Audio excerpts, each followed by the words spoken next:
बंटवारा हो गइल। अब हम रहम मझिला संगे। ए मझिला रुक रुक, कहाँ जाता रे?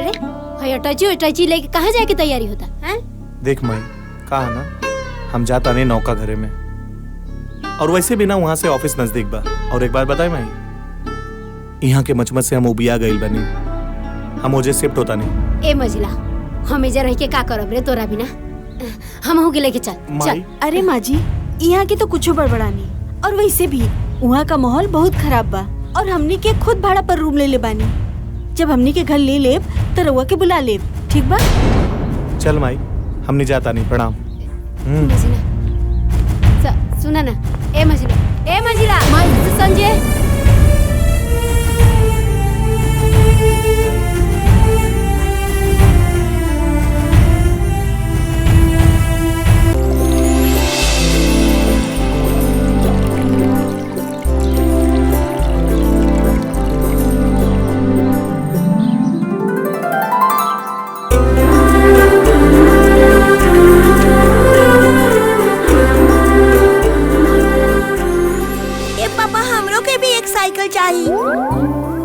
अच्छा, तो हमारे राजू बेटा के साइकिल चाहिए। साइकिल चलाव खाती बेटा तो के हमारे साथ पढ़न बड़े पड़ी, तो अब साइकिल चला पाइबो, ठीक बा? पहले बेटा तू पढ़ लिख के बड़ हो जा। बाबूजी आरती मंगवा ना उस सब। जय माता दी। का समझ ला? पापा हम बड़ कब हो कब? देखो तरु।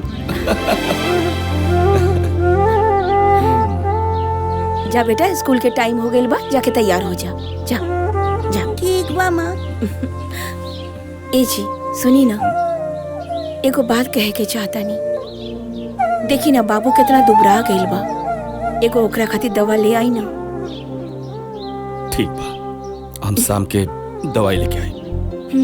बाबूजी की दवाई टाइम से खिला दिया। हाँ बेटा शंभू, बहुत सही कहतरी।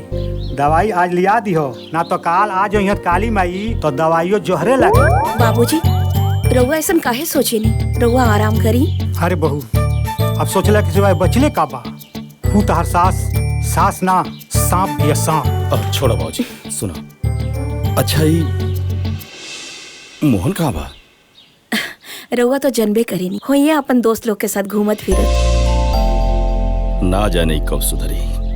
ठीक बा, हम चलते नहीं।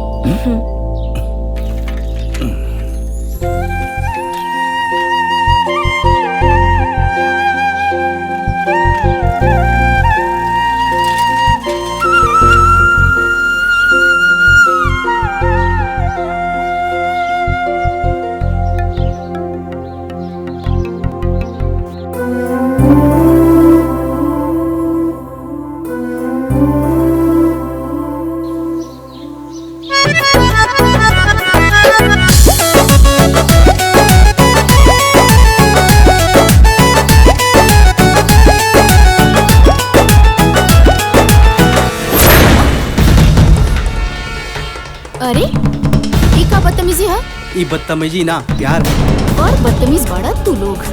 बदतमीज ना, बचपन से तोरा से प्यार करी। देखो इज्जत से कह रहल बानी, वरना बहुत बेइज्जती हो जाए तू दोनों की। खाली बहिने से मिलबे, जीजा से भी मिल ले।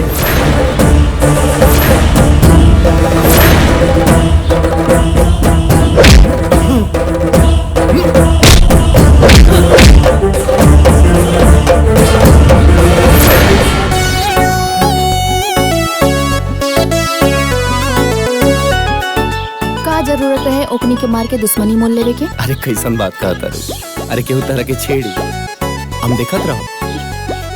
आओ चल।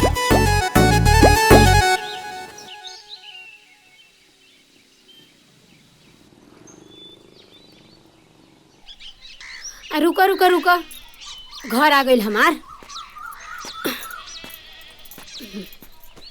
झोरवा ले लेवे दा। जा जा। अरे बाप रे बाप,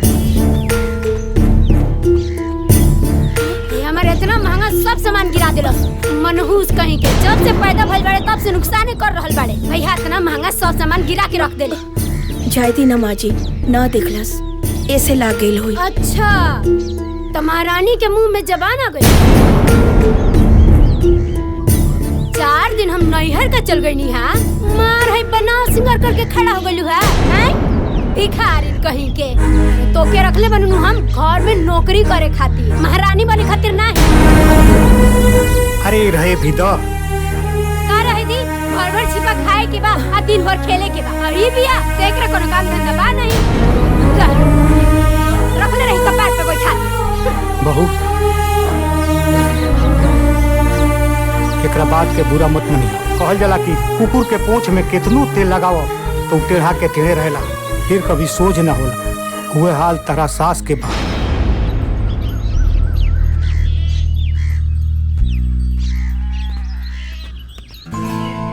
तू हमरा से प्यार करेला ना, तो ऐसे छिप छिप के काहे मिलेला? ठीक ना है छिप छिप के मिलल। कहीं तोहार प्यार झूठा तो नहीं खे? बचपन में माई बाबूजी के प्यार ना मिलल, मामा ही सहारा बनले, और अब तू मिलल बड़ा तो हमके डर लगेला कि हमनी के प्यार के बीच में कहीं समाज। ए गुंजा, हमनी के बीच में हमनी के परिवार है और केहू ना, तू टेंशन मत ला। हाँ अच्छा, तहर काम के का भाई? काम के कोशिश में तो लागल बानी, 6-7 महीना में लागत हो जाए। हाँ। अच्छा ठीक बा, हम चला तानी। अगर केहू देख ली तो मामा जी से कह दी, और उनका के बहुत बुरा लगी। हम चला तानी। ठीक बा।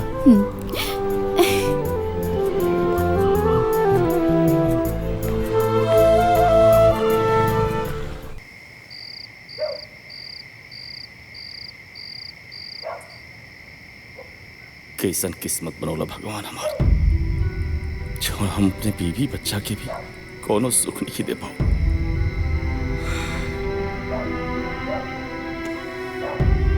ये जी,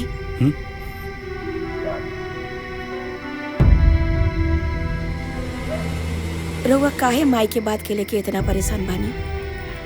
अरे ऐसा कोनो बात नहीं खे भाई। अरे राजू के डटबे न कैली हा, का दादी माँ का इतना हक ना होला अपन पोता पे?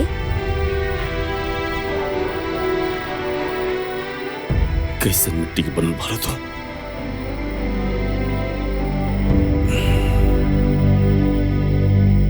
मैं तोरा के दिन रात खरी खोटी सुनावली, तब वो तू एक बार उनके पलट के जवाब ना दे। और जवाब देबू कैसे? जो हमार किस्मत खराब बा, न हमरे लिए कोनो अच्छा नौकरी बा, नहीं कुछ कमाता नहीं। अगर जो हम कमाती तो हमारा पूरा परिवार की गुलामी ना करे पड़ी। अरे रउआ का बात करत आनी? अपना घर में कोनो काम करे से केहू नौकरानी ना हो जाला। और ये रउआ का हाल बनौले बानी? ए जी सुनी ना, अगर रउआ हमार जिंदगी में बानी ना तो हमरा हर सुख बा। अब चली हंसी।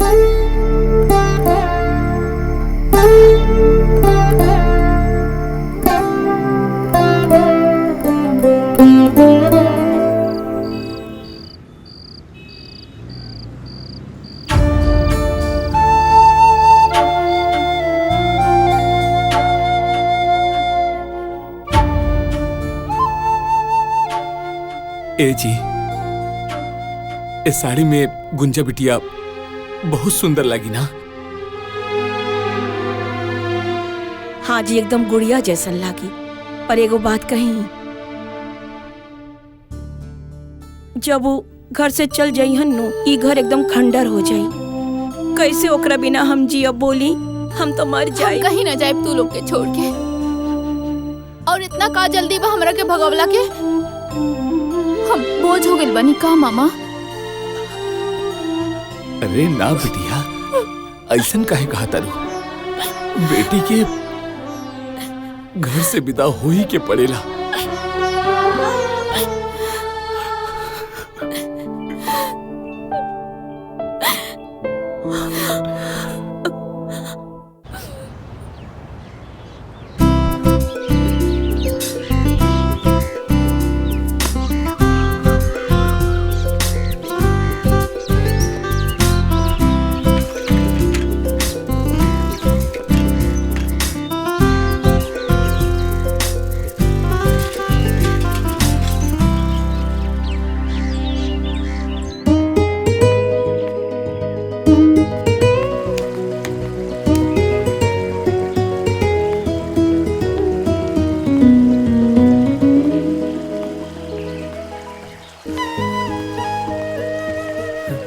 गुंजा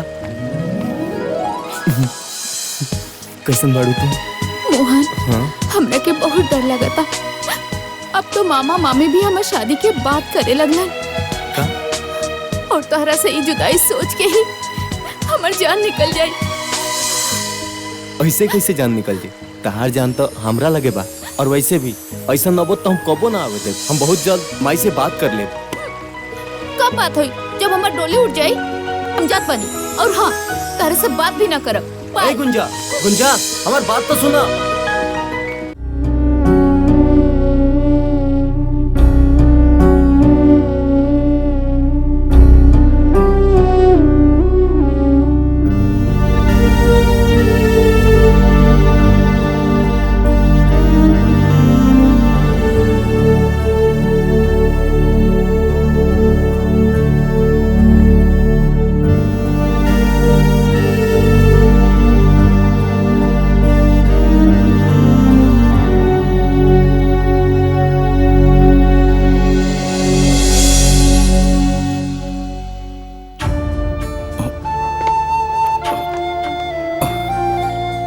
आओ बेटा।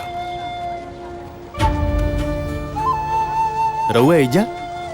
अब जात रहने घरे बारिश होखे लगला तब बैठ गए नहीं जा। बाबूजी ठीक बानी न? हाँ जीजा जी, बाबूजी ठीक बानी। कौनो बात बा का जीजा? बहुत परेशान दिखता नहीं। अब कौनो परेशानी बा? न कोनो परेशानी नहीं है। बारिश को असर कल बानी। अच्छा। और सब ठीक बा ना घर पे? हाँ हाँ सब ठीक बा। अच्छा ठीक बात तो हम चलता नहीं। हाँ पार्वती और राजू राह देखा तो लो हमार। अच्छा ठीक बा। ठीक बा।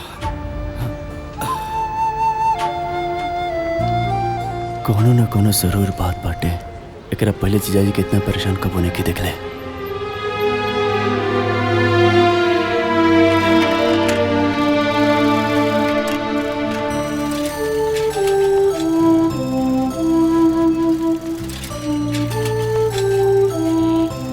सारा घर के दाल चावल तेल सब्जी सब लेके आई तब जाके खाना बनाई है। हाय देखा। अरे का रे बुटकी, पूरे दिन है झड़ुइया लगाइबे त खाना के बनाई? तोर माया के बनाई है? पकड़ पकड़ सब्जी और जाके खाना बनाओ।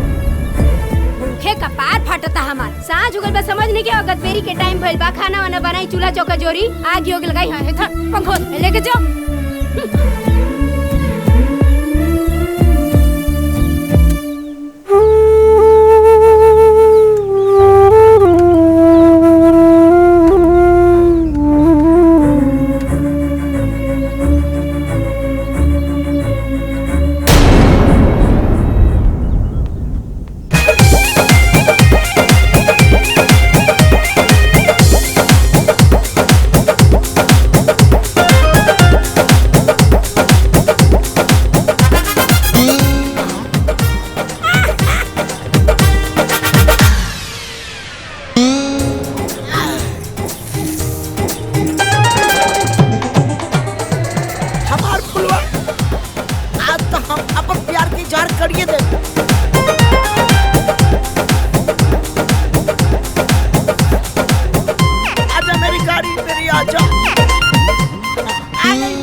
अरे ठीक बा, आई लव यू के बाद बा तो घरे बैठ के विचार करब तब बताई। ठीक बा?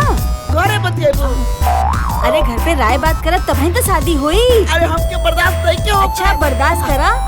ठीक बा? चुम्मा दे देना।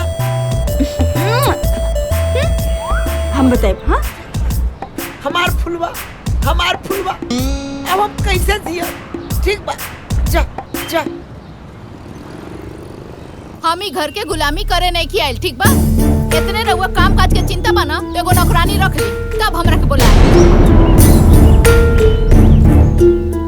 चाय बनावा, झाड़ू लगावा, पोछा लगावा। हमार तो जिंदगी खराब हो गई बा दिन भर खटत खटत। अपना मायका से भर भर के दहेज लेके आयल बानी।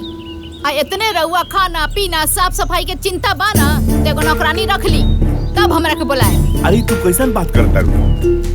आपन काम केरा ना करेला। आपन काम करे में कोनो शिकायत बा? कहनी ना हमरा से ना होई त ना होई। रउआ इतने चिंता बना तो पहले नौकरानी रखी फिर हमरा के बुलाए। हम जाता नहीं अपना मई के। अरे जा जा तड़ू तो जा। जैसन गेहूं वैसन रोटी, जैसन माई वैसन बेटी। हमार त किस्मते फूट गई। कैसन घर में बियाह हो गइल बा।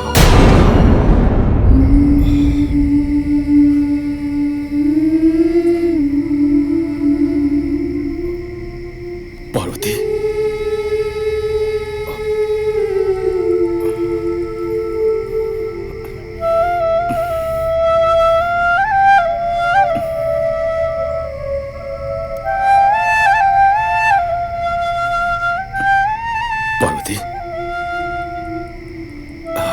लगा था कि माई के बात से तू नाराज बाड़ो।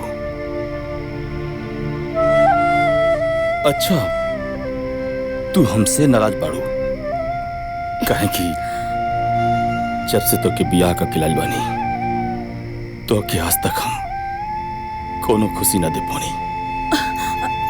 ना जी ऐसन मत बोली। देखी ना माई हमरे साथ जे भी दुर्व्यवहार करी हम सह जानी।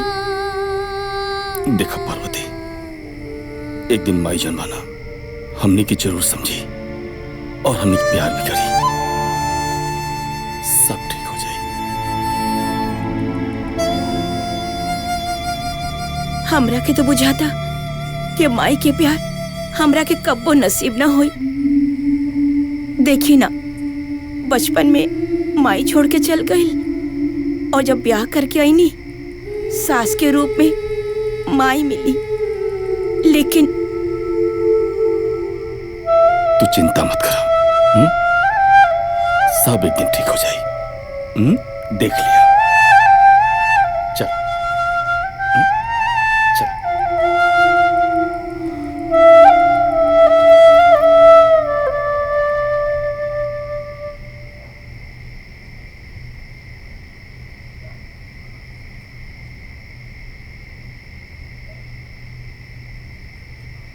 पार्वती पार्वती हमार बिटिया बिटिया पार्वती।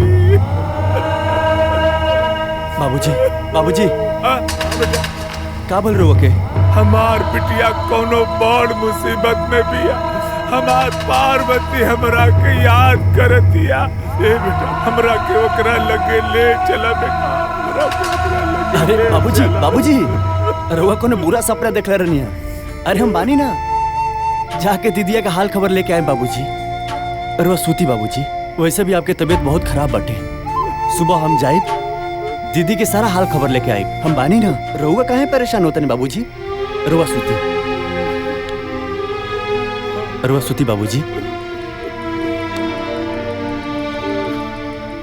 वो दिन हम जीजा जी के भी चाय के दुकान पर परेशान देखनी और बाबूजी भी आज कहत रहे कि बिटिया परेशान बिया। एकर मतलब जरूर कोनो बात बा। हम कल सुबह जाके जरूर देखे कि बात का बा और हाल समाचार ले। यह सही रही।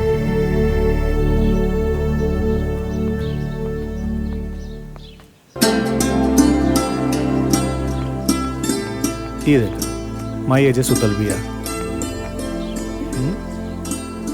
आप उठाई। उठाओ माई। ए माई ये देख काली अलबानी आ गए बाबू घूम के। देखी ना माई रवा खातिर कितना सुंदर साड़ी लेके आइल बानी। अरे हमरा खातिर साड़ी लेके आइल बड़ू बहू रानी।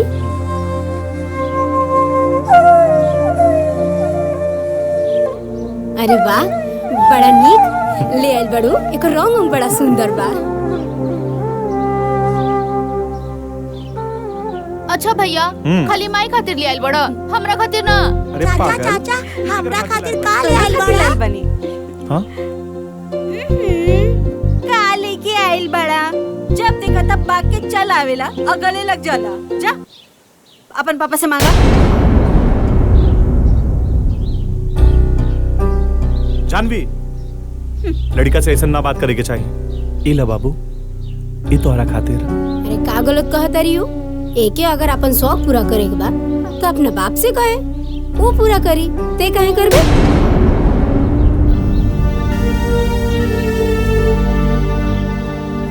सही कहत रे भाई। आजा बहू। पापा बच्चा हो माई, एकरा का मालूम बा कि एकर बाप का मला नहीं। जब बड़ हो जाई खुदे समझदार हो जाई। घर में नहीं खे खाए पिए के, खाली ढोंग करे के जानता। ए माई, ते का हमेशा बकवास करत रहे रे? मोहन, माई से ऐसा बात करल जाला? हाँ? हमार बात तो सब केहू के बुरा लग जाला। माई लो इनकरे कमी रहल ह, आ गइलन। जीजा जी प्रणाम। राजू हाँ प्रणाम ठीक बा बाजी। ठीक बा। अब गोड़वे छुए के रहल है तो नोटे के बंडल ले आके धोके छुएले रहता। बाकी ना, भिखारी जे बाड़े सन कहाँ से दे बसन।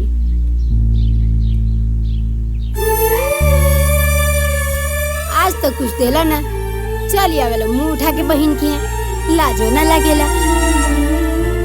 खाए के मिल जाई अच्छा अच्छा। ना ना माँ जी, ऐसा कोनो बात नहीं खे। हम दीदी के हाल चाल लेवे आए रहनी, हो गई। अब हम चलत नहीं। अरे बाबू तू बैठा, हम तोहरे लिए नाश्ता पानी ले आवत है। ना ना दीदी, तो उससे मिले आए रहनी। सुंदर, अब बाबूजी की तबीयत ठीक बा ना? हाँ बाबूजी ठीक बने। माई आइल बड़े जई हैं कि रही हैं?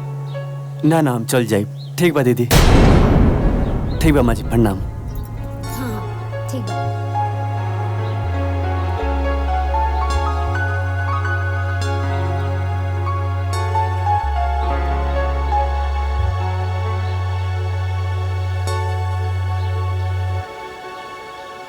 जब देखा तब मुंह उठा के चल रही। अरे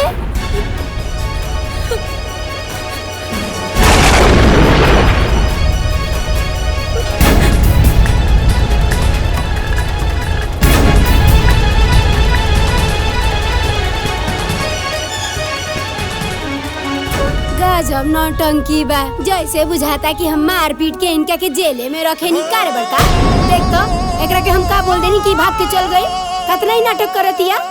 तेहू जो जो जो तेहू जो ओकरा पीछे जो मेहरी के गुलाम के।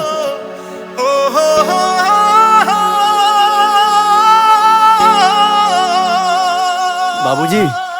अरे सुंदर, तू आ गेला बबुआ। हमरा लगल कि 2 दिन बाद आईबा। कैसन बिया हमार पार्वती? ठीक बिया नु? बाबूजी दीदी तो हमके आई ना देते रहे। और जीजा जी तो नाराज हो गए बाबूजी कि हम काहे घरे जाता नहीं। वो तो कहनी कि बाबूजी की तबीयत खराब बा, दवा खाना पीना सब हमरे देखे के पड़त है। तब तो हमरा क्या आवे देवन बाबूजी। ए बेटा, पार्वती हमरे बारे में कुछ ना पूछत रहे। अरे बाबूजी वो तो जब से गई रहनी, दीदी तारा बारे में पूछ पूछ के एकदम हमके परेशान कर दिल रहोगे। बाबूजी ठीक बाड़े ना? बाबूजी टाइम से खाना खा ले के ना? बाबूजी टाइम से दवा लेलन के ना? जब से गई रहनी ना बाबूजी, वो तारा बारे में पूछ पूछ के बाबूजी बहुत परेशान कर दिल रहे बाबूजी। का बताई बाबूजी। दीदी अरे जेकर तो राम जैसन पति हो के ओकरा का दिक्कत हुई बाबूजी। वो तो राज करती है, राज बाबूजी। बहुत खुश भी है बाबूजी। हमार ना ठीक बान। अब तो बड़ हो गई होगी, अब तो डोरत होगी ना? अरे बाबूजी वो तो दौड़त आवे। जैसे ही गई नहीं हमसे लागल पूछे, नाना हमारा कति कुछ ना भेजलन का मामा? हम कुछ ना लगनी है बाबूजी ओकरा खातिर। का बताई, बहुत भुलक्कड़ बानी हम। हे भगवान, तुहार लाख लाख शुक्रिया बाग। हमारे पार्वती का ऐसा घर मिलल, वो सुखी बिया। बस हमारे पार्वती पर ऐसे ही कृपा बरसौले रहिया भगवान, ऐसे ही कृपा बरसौले रहिया। ठीक बा बाबूजी। रोआ सोती, हम थोड़ा हाथ मुंह धो ली बाबूजी।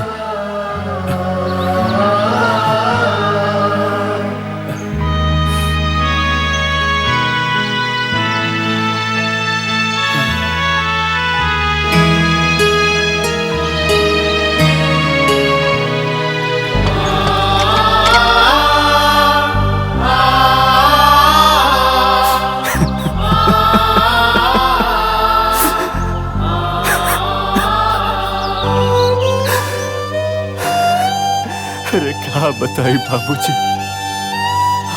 हमके माफ कर दिया बाबूजी। तो से झूठ बोले के पड़ गई ना बाबूजी। अरे ओकर जीवन तो नर्क से भी बदतर बा बाबूजी।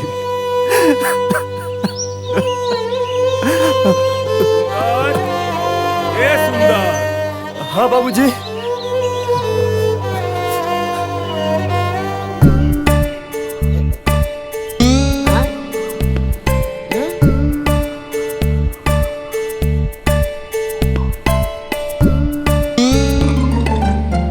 करे तोर चोखा लेके मुंह देख के ना हमारा सारा मूड खराब हो गई। न कुछ बोला तारे और न कुछ बतावा तारे। बोल ना आखिर का भइल? का बताइए, हम तो अपना घर से परेशान बानी। घर से का बात बा, कुछ तो बताओ। का बताई हम तो के कल बड़की भौजी के भाई आयल रहले घर में, जोन भइल ना।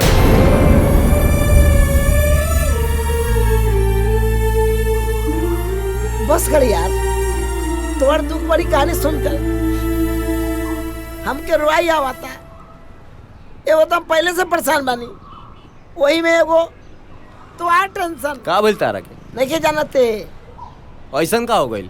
हमार फुलवा हमरा के छोड़ के दूसरा के बाग फुलातिया। कल जात रहली प्यास लगा और बोलुआ के बाहों में चिपकल रहे। बहुत दिन हो गए तो से बात केला। कहाँ रहलू इतना दिन? अरे बड़ा मुश्किल से तोरा से मिले आइल बानी। इतना हमार फुलवा हिया ये ससुरा कोना,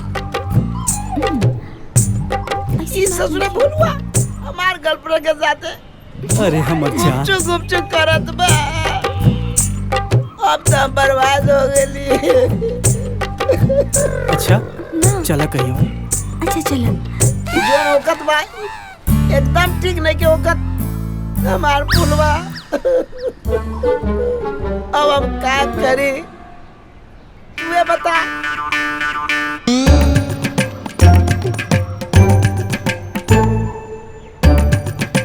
तुहार हमार एक की कहानी बा। हमार फुलवा हमरा के छोड़ के जाती है और तू घर छोड़ के भागता रे। छोड़े भगवान भाड़े ना।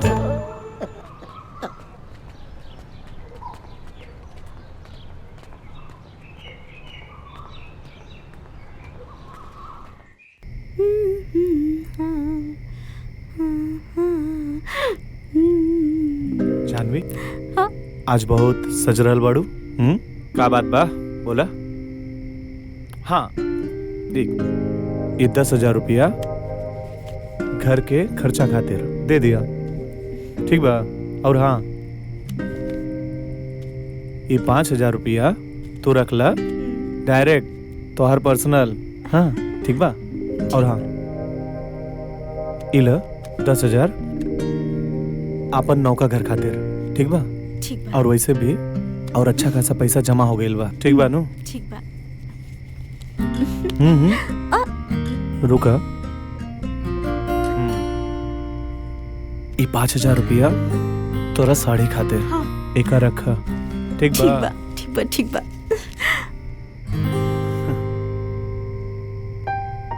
ई तो वो बहुत अच्छा कहनी। एगो बात कही लेकिन वो के माने के पड़ी। अच्छा एगो बात बतावा, बड़ा रोमांटिक होके कहा ताड़ू। ये बतावा, आज तक हम तोहार कौन सा बात ना मननी है? वो हम ई कहे के चाहता नहीं, रउआ जो 10,000 रुपया घर में देता नहीं, वो देवे की बात नहीं खे, बस रउआ कमाई जाता ही घर में। देखा, तू बात तो सही कहा ताड़ू। एगो बात बतावा, भैया का कमाई धमाई बंद बा और जोन भी कमा ले थोड़ा मोड़ा तो दे ले नो। रउआ के समझावल बेकार बा। कितना समझावता नहीं, लेकिन रउआ समझे के तैयारे नहीं की होत। सब लोग अपन परिवार देखी, रउआ अपन परिवार देखी, वो अपन परिवार देखी है। तू अपना दिमाग पे ना ज्यादा बोझ मत डाला। और सुना, और जौन नयका घर बुक कैनी है ना, जब वहाँ हम सबे चल जाए ये सब छूट जाए। रउआ ना खाली भैया भाभी के चक्कर में लागल रहेले।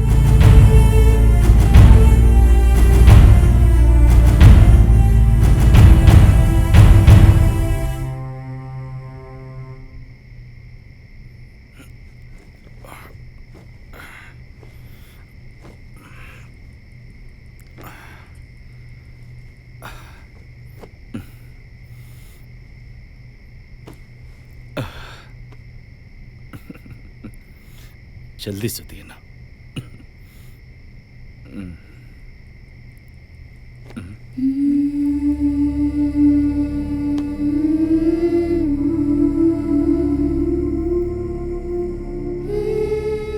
पार्वती, का भाई आज के फिर कुछ कहा लगा जौन तोर चेहरा उतरल बतना? ना, ऐसन कोनो बात नहीं खे।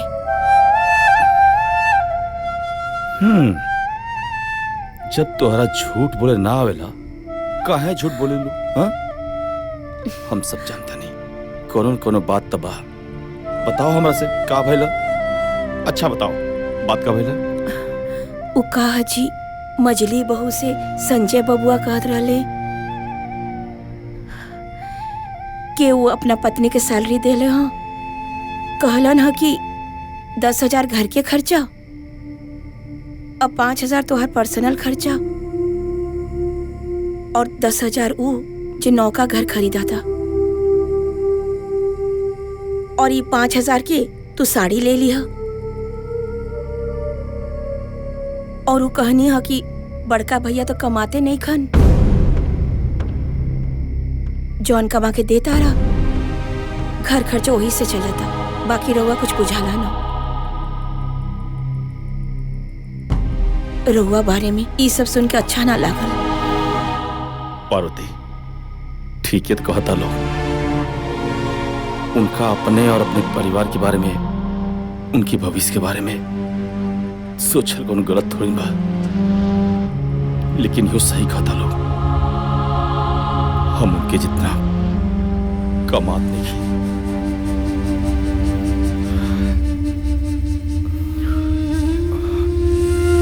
खैर छोड़ो ये सब, चला आराम करा।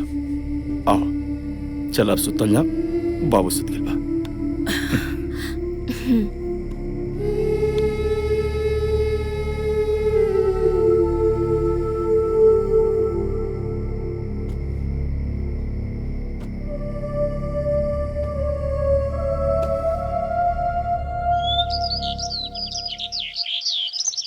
अरे हाँ हाँ सर, हम टाइम पे पहुंच संजय जाए। बबुआ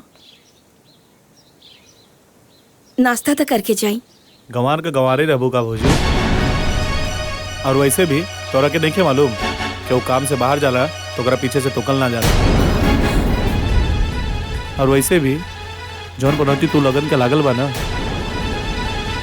वो हमसे दूरे रहे।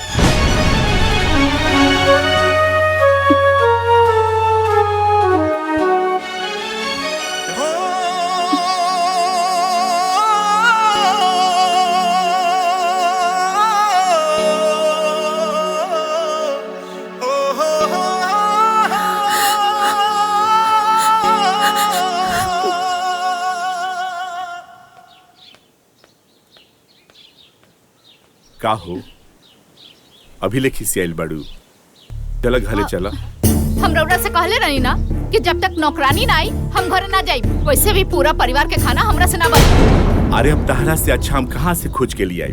का एकर मतलब हम नौकरानी हई? अरे ना ना, हमरा कहे के ई मतलब बा कि तहरा ऐसन स्वादिष्ट खाना कोनो नौकरानी बना सकतिया।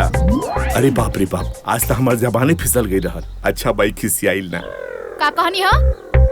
अरे कुछो ना, हमरा ई कहे के बा कि तू जब देखा तब केहू के सामने हमरा के कुछ बोल देलू। हमार कोनो इज्जत बाकी ना। अगर रउआ इतने इज्जत के परवाह रहित ना तो रउआ यहाँ ससुराल में आके ना बैठती। और ऐसे भी कान खोल के सुन ली, जब ले नौकरानी ना आई हम घरे ना जाई तो ना जाई।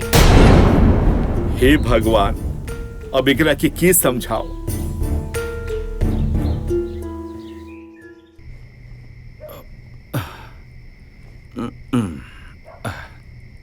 अरे पार्वती आज बड़ा लेट कर दिलू हो, बर्तन ज्यादा रहा का?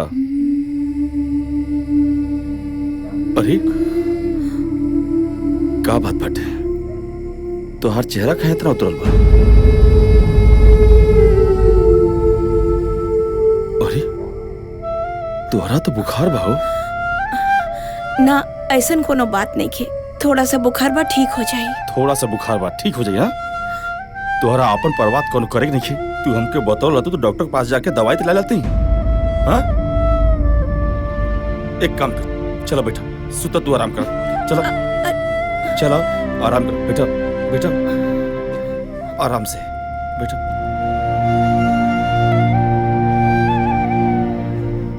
अपने बारे में तोरा बिल्कुल सोचा ही कि नहीं है, खाली घर का काम घर का काम। देखो कितना तेज बुखार बता के।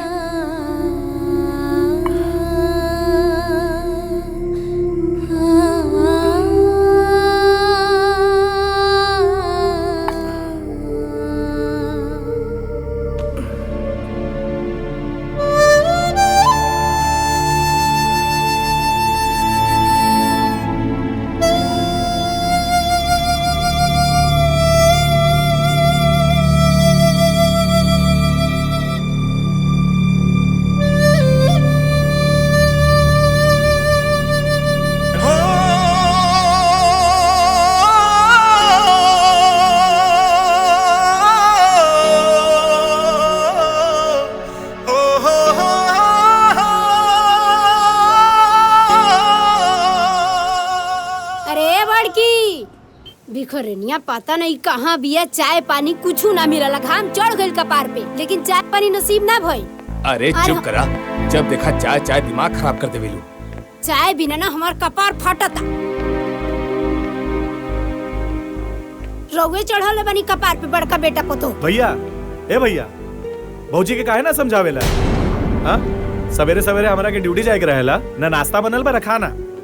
एक तो घर में सबसे ज्यादा पैसा भी देनी और बिना खैले काम पे जाए। संजय ऐसा बात नहीं है, पार्वती की तबीयत खराब बाटे, रात बहुत ज्यादा बुखार रहे और इस समय भी बुखार बाटे उनके। ये सब बहाना बा खाना ना बनावे के। ठीक कहता रू बहू, तू बहाना बनावतिया, लेकिन तू का करता रू? तोरा तो खाना बना लेवे के चाहिए, काहे से सबसे पहले तोहरे मरद ड्यूटी पर जाले। आ एक दिन खाना ना बनवलो तो कोनो पहाड़ नहीं टूट गई। रउआ तो चुपे रही, कोनो पहाड़ ना टूट गई। अगर 1 महीने के खर्चा हमारे मझला घर में दीना ना, तो घर में सब लोग के फुटा निकल छूट जाई। चलो तनी बात। ए माई, ओकर कोनो तबीयत खराब नहीं के, कोनो बीमारी के बहाना बना के बैठल होई, सब नौटंकी है। अभी हम जाते नहीं, भाभी के बोला के ले आवत नहीं। तू चुप रहा, तू का बीच में पड़ जानी। रउआ तो चुपे रही। जीजाजी एकदम ठीक कहता नहीं, केहू ना जगह भाभी के। हमरा ये समझ में नहीं क्या आवत कि भाभी खाना ना बनैली तो ते ही बना लेतीस दीदी। मोहन ज्यादा टिपे टिपेर मत बोल, चुपचाप बैठ के खात रहे, न काम के न काज के, दुश्मन अनाज के।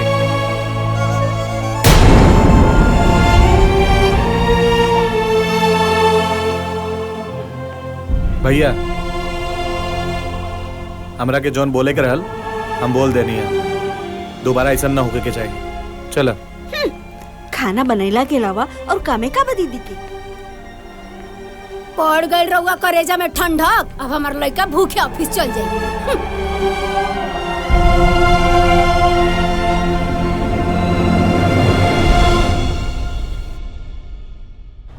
चाचा कुछ जरूरत रहा एक वैसे मिले नहीं है। चाचा अभी ले हमार सीमेंट बालू ना गई, हमार सब लेबर अभी ले बैठल बारे सब। बाबू कहा कि लेबर बहुत कम बाड़े, लेबर नहीं खन, यही से तोहार सीमेंट बालू भी ना गई। लेबर आई है तो तुरंत तोहरा के भेज दिया जाए। जल्दी गिट्टी बालू पहुंचवाई, और ना तो हम दूसरा जगह से जाके ले ले। ए भाई तू चिंता मत कर, तोहर गिट्टी तोहर यहाँ पहुंच जाए। हाँ तू जा।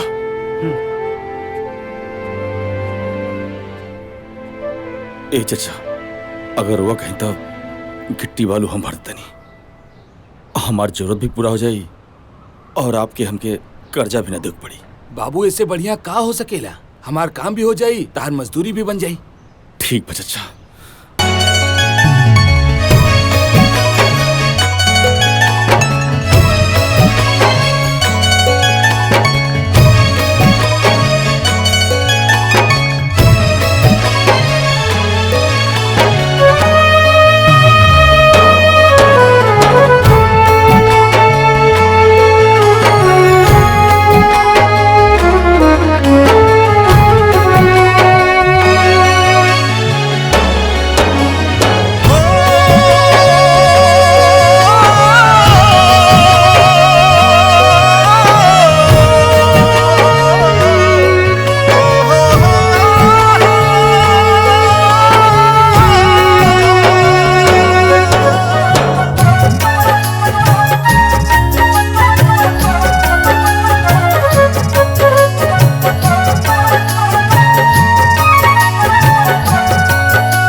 कितना हो गया पैसा? 200 रुपए।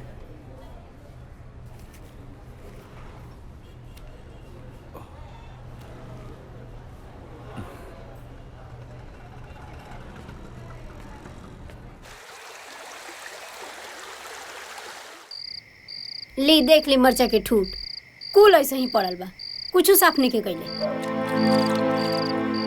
देख ली कबे से बैठ के बर्तन माजतिया। देखी अब पता ना का ही सोचत रहेले 24 घंटा, और एकरा के कुछ कही नु त बड़का मुंह फुला लेवेला। जब देखा बोलते रहलू कबो चुप्पो करल करा। अब ना बोली नु त पता ना का हो।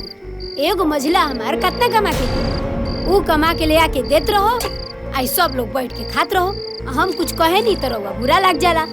2 घंटा से बैठ के ही बर्तन रगड़तिया, ई रउआ नहीं खेलो कर हैं, लेकिन हमार बोलल का लोग जाला।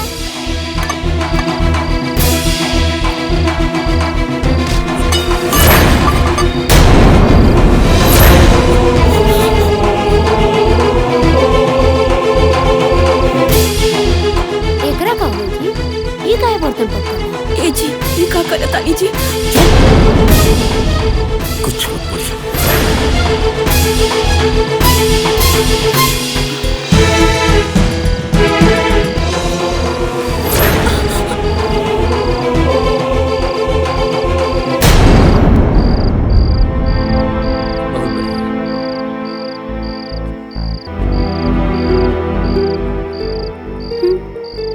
हमरा घर में गजब नौटंकी लागल बा, हमरा कुछ बुझाते नहीं खे।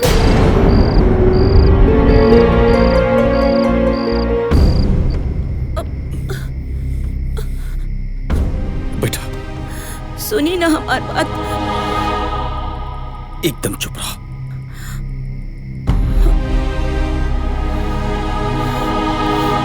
सुनी कौनो बात ना मानी ले हमारा। कहाँ चल गईलन?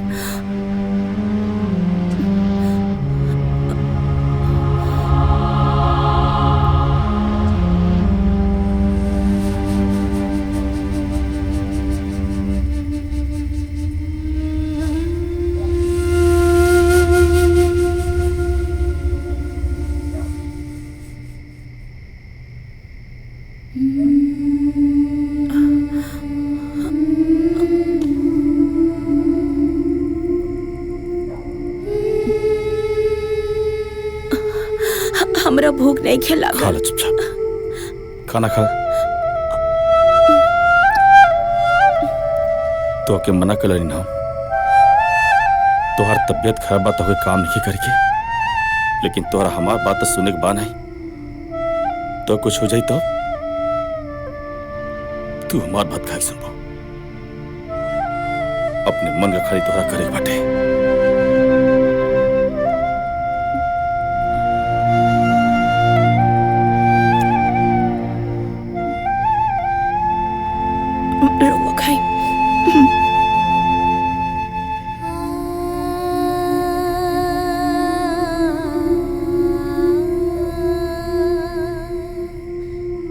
लापरवाह बन तू। हमरा के कुछ ना होई। कुछ ना होई। इतना बुखार में तपत तलो कर बाद जाके सारा बर्तन माज दो। हम ठीक बानी। तोहरे खातिर दवाई ले गेला नहीं। लखा लखा एक और खा।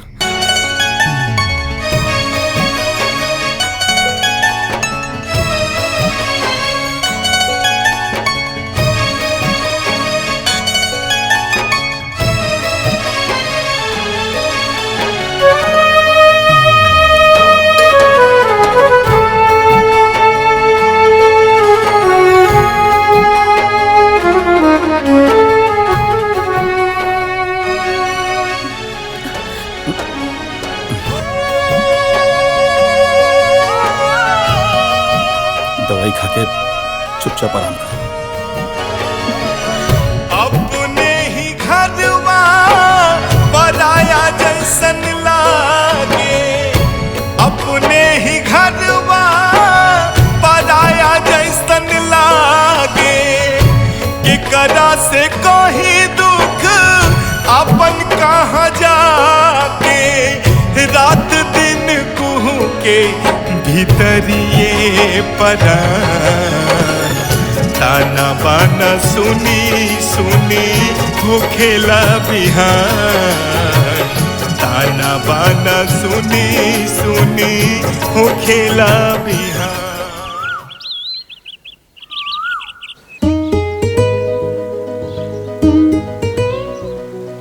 गुंजा एगो बात कही। कहा? जब से तू हमारे जिंदगी में आइल बड़ू हमरा जिंदगी जिए के आधार मिल गइल बा। जब तक तोहरा के ना देखे नी हम अपने आप के अधूरा महसूस करे नी। हाँ तार ऐसने बात तक जादू चला देले बा। दिल में भी बाड़ा और दिल लगी भी करेला। दिल लगी ना ई सच्चा मोहब्बत बा। जैसे लैला मजनू हीर रांझा कहले रहला ना ओहिंगन मोहन के गुंजा से प्यार बा। हाँ बात बनावे के तो केहू तारा से सीखे। अच्छा एगो बात बतावा, तू अपना घरे अपना माई बाबूजी से हमनी के शादी के बात कइला? बात तो ना कही नहीं लेकिन बहुत जल्दी कर ले। काहे ना बात कइला? अरे ये सब छोड़ा, चला तोहके तारा मामा के घर छोड़ देता नहीं।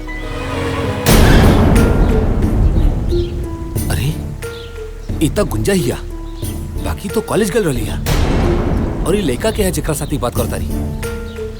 अच्छा आवा तू आज घरे तोहरा के तो बतावा तानी। बस गुंजा अब एक और शब्द ना हम जेई अपन आंख से दिखले रही काऊ झूठ रहे। अरे कम से कम तोहरा से तई उम्मीद ना रहे हमरा के। बतावा तू बतावा एकरा के जब 2 साल के रहली है ना त हमार दीदिया एकरा के हमरा गोदी में दे के मर गई। तब से हम प्रण कैली कि हम अपन औलाद पैदा ना करब। और ही अरे कौन कमी रह गई हमरा प्यार में जे पराया लड़का खातिर तू अपन संस्कार भुला गेलू। तू हमार विश्वास और घमंड के दोनों के तोड़ देलू।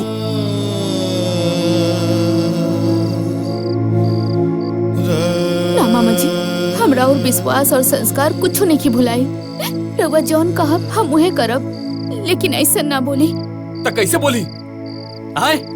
अरे जौन चीज हम अपना आँख से देखले रहनी है का झूठ रहे? मामा जी रुआ जौन भी देखले रहनी है वो सब सच बा।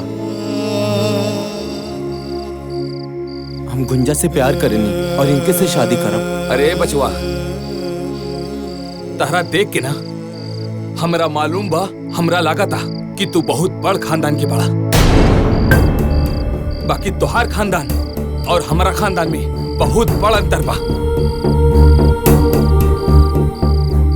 बाकी एक चीज याद रखिए, चाहे वो गरीब होके या अमीर, सबके इज्जत होला। मामा जी रो विश्वास करी राउर इज्जत आज से हमारी जिंदगी बा। रोड़ा हाँ के बाद हम अपना पूरा परिवार के मना लेब और हम गुंजा से शादी करब।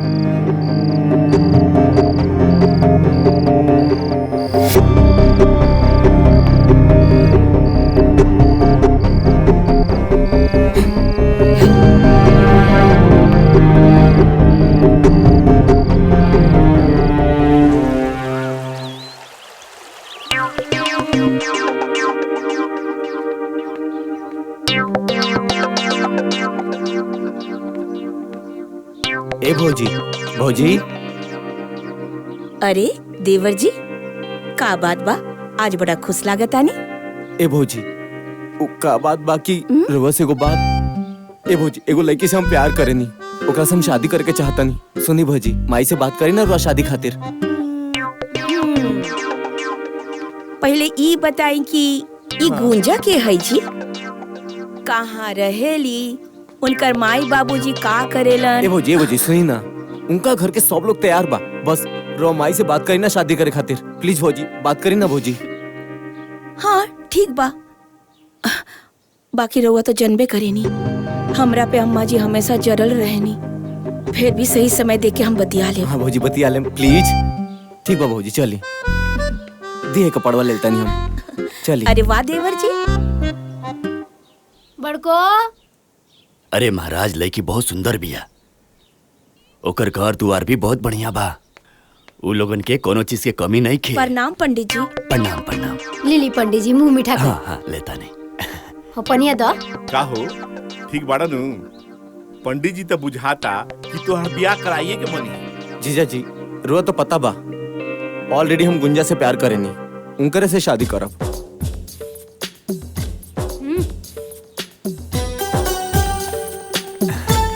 पंडित जी आइला में कोनो परेशानी? कोनो परेशानी नहीं है।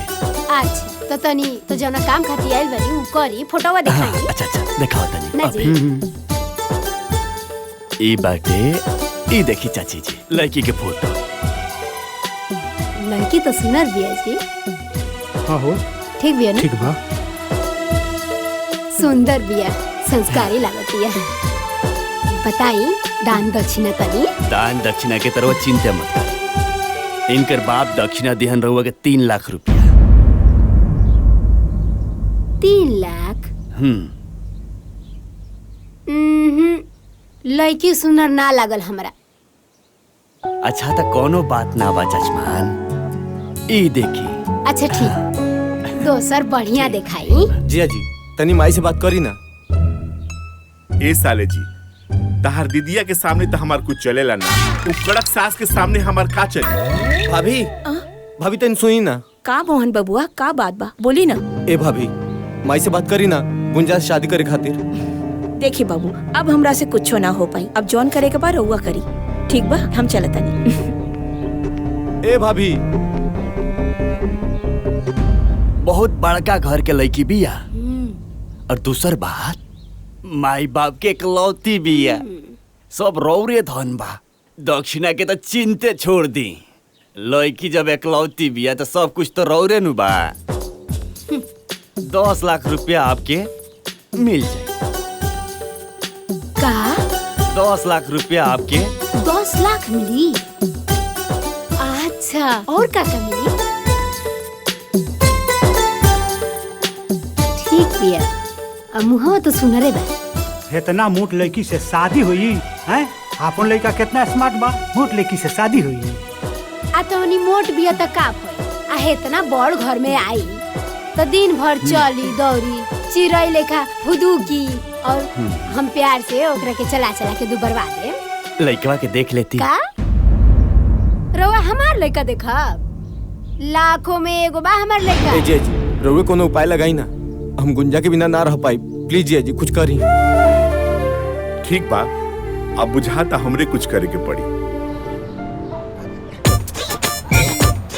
कहाँ रह गई दोनों ससुरा? कोनो कामे के नहीं थे। अन्ना फोन उठावा था, रुका हम फोन लगावा था। हेलो सारे भी कसवा कहाँ बारे रे? कब से तो के फोन लगावा था नहीं, सुनाई नहीं खेते। आजा सुन, मोहना कहाँ बा? तोहरा पता नहीं खे, मोहन के शादी होता। अभी चाची के बता। मोहना चाची चाची चाची चाची चाची का हरी लगला? काहे चिचिया तेरे दे? कौन आफत विपद आ गइल बा कि ते है लौंग धड़ंग हमरा दुआरे पे खाड़ बाड़े? हैं? अच्छा चाची ए मोहना तो का भी झूठ कर? मंदिर में शादी करता है।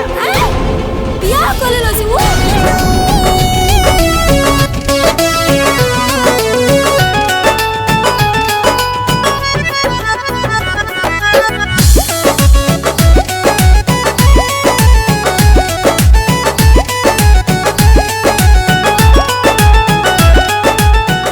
चाची और तो हमरा के बारातो नहीं के ले गेल का?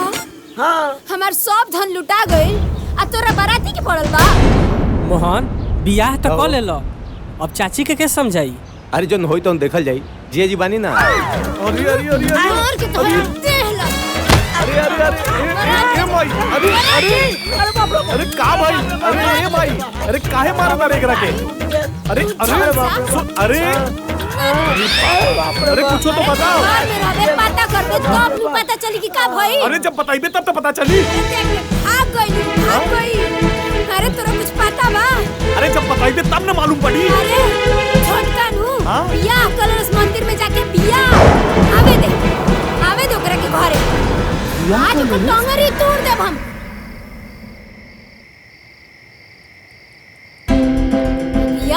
करत लोग वो हमरे से पूछे भी ना। बैठ जो, गोड़ दुखात होई। ते बैठ, तोरे गोड़ दुखात होई, हमार माथा दुखाता। आवे दो ओकरा के आज ओकरा के घरे से निकाल के रहब। अरे गुस्सा थूक दो, अपने न खुन हो। अब एकदम चुप पे रही। अगर रावा कुछ बोली ना बीच में, राव हमार बिगाड़ हो जाई, टकराव हो जाई, कह दे तनी। बहुत हो गई, रावा छूट देले बानी तो इकुल होता ना। ए बेरा ना छोड़बो ओकरा के, देख लियो आ जाए तो, एक हाली आ जाए तो घरे तब बताओ। माई रे कुछ मत बोली है, देखना कितना गाना पहन ले बिया।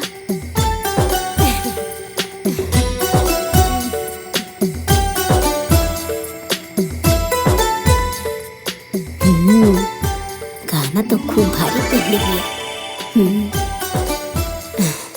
का बात बा, बहुत बढ़िया। नथियो असली लगता।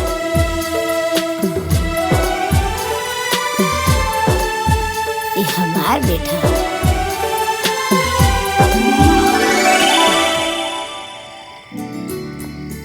चलिए देवर जी। चला। ठीक भइला कि हम डटनी है ना। आई देवरानी जी, आई बाबूजी। प्रणाम बाबूजी। गोलातन बाबूजी।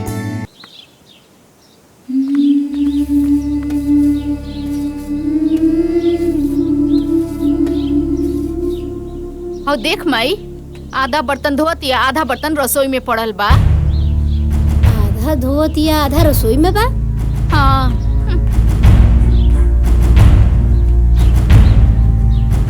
और सारा बर्तन पड़ल बा तो वो कौन बर्तन धोतिया?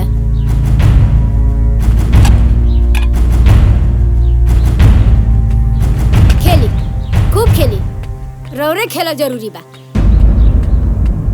करे बड़की का मजा तारे रे? हई सारा बर्तन हो जा रसोई में पड़ल बा। हई सब बर्तन तोर बाबूजी मर्जी है, हैं? अब बाल्टी कहाँ बारे? और बाल्टी हो जा पड़ल बा, हई सब बर्तन ही जा पड़ल बा। हाउ चूल्ही तर देख कितना बर्तन पड़ल बा। हम हर बात याद दिलाई तोरा के, कितना साल हो गए तोरा आइले जा, आई तोरा समझ में ना आवेला? भिखारन कही के माँ बाप तो कुछ देलस नहीं, हमार बर्तन है, हमार बर्तन। चोर कही के जात देखा तब मनहूस लेखा बैठा रहतिया, काम करतनी कि करा से कहीं पागल करके रख देले बिया। अपन कहाँ जाके रात दिन कुहू के भीतरिए परान। अच्छा, ताना बाना सुनी लगता कि हमरे कुछ करे के पड़ी। जब देखा तब ये लोग बड़की दीदी के सतावत रहेले। ताना बाना सुनी सुनी हो खेला बिहान।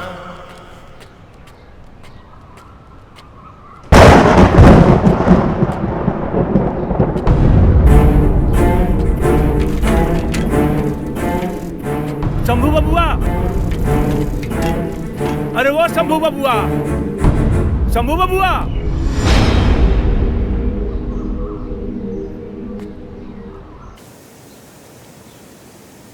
अरे भाग्यवान, छोटका के शादी हो गई, लगता खुश बाड़ू। काहे खुश ना रह मोहन के बाबूजी? अब हमरा मोहन के पसंद होला और जाने तनी कालू में ओकरा के हाड़ी छुआ देनी है। घर के सारा काम काज में लाग गइल बिया, बड़ा अच्छा से करती और गहना भी कितना पहन के आइल बिया नु। किचन के सारा काम संभाल लेली बिया। माजी चाय ली। अरे वाह रे वाह, भोरे ही भोरे चाय बना के ले आ देली बहू रानी हैं। सुना, हाँ जौन तू गहना सब पहन के आई रहलू है वो कहाँ बा? तू ले आके हमरा के दे दा, हम सब अपना पास रख लेते नहीं, ठीक बा? ना अम्मा जी, हम रउआ के गहना नहीं दे सकते, काहे कि वो हमरा माई के आखिरी निशानी बा। हम चलता नहीं, दीदी के भी चाय देवे के बा। हाँ? हाय देखी, 2 दिन की आइल ना भइल एकरा, आ चलती चलावे लगल। अरे भगवान, कब तक ले हिटलर बन कर रहबू? कबो महतारी बन के भी तो देखो। महतारी बन के देखा, महतारी बन के रहब ना तो ये हमरा कपारे पे बैठ जाइए कुल। ठीक बा, तारा जौन मन करता उन करो। कसम से जिंदगी में पहली बार ऐसा चाय पी ले बनी, पीला के बाद तो मजा आ गई।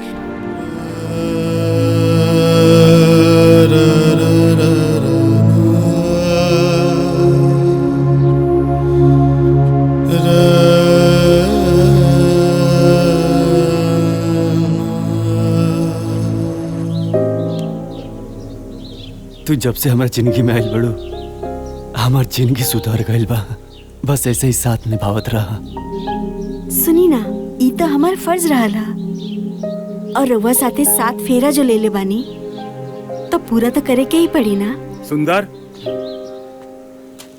जवन पूछा तानी तवन सच सच बताइया। का भइल बाबूजी? बहू तू चुप रहा। का रे, तू तो कहत रहे कि बबुनी राज कर दिया। जब बबुनी राज कर दिया तो शंभू बबुआ बाजार में ठेला काहे की इज्जत बाड़ा। अरे उनकर हालत देख के हमार करेजा रो रहल बा। तू हमरा से झूठ काहे बोले, काहे बोले, काहे बोले, काहे बोले?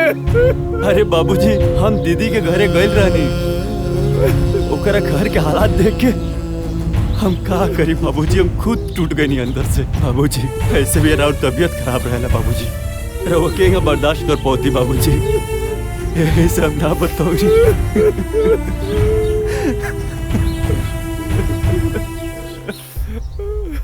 तू हमरा से झूठ काहे बोल? हमरा से साफ साफ बताओ कि न चाहत रहे। कहाँ जरूरत रहे झूठ बोले की?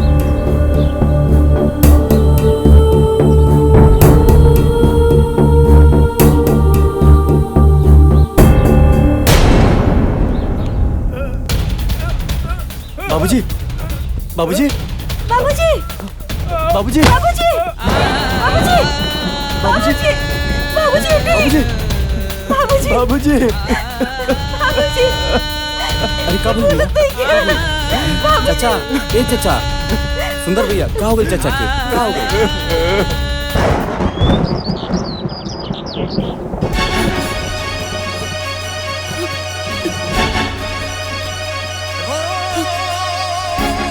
मोहन बबुआ, का भौजी? हम क्या हमार घर छोड़ दी? राउत भैया अभी तक ड्यूटी से ना आइलन। चली भौजी। अरे बड़की, अगर ते एक कदम आगे बढ़ा ना तो बेना से मार के तो तगड़ी तू, हैं?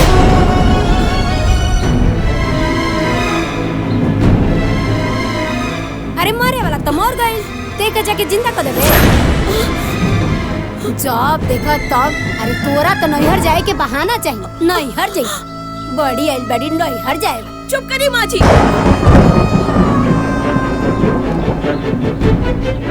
रउआ जीते जीता हमरा बाबूजी से मिले न देनी, और आज वो मर गईलन, रउआ फिर भी मना करता। अरे कम से कम एक बार उनकरा के देख तो लेवे थी। तो इतना हिम्मत? अरे माई, का हो रहल बा? चली भौजी, भैया सुनिए तो खुद आ जाए। चली, माई के तो कुछ बुझाला ना। का भइल? अरे वो जुबान लड़ाती है हमरा से, देखा तारा बड़की के? अरे जाए दे रे माई, वैसे भी होकर बाप मरल बा।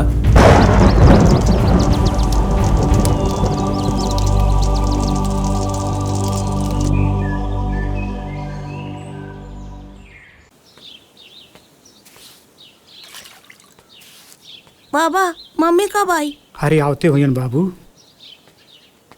बाबा सेव खा ली। जा बाबू खा लो।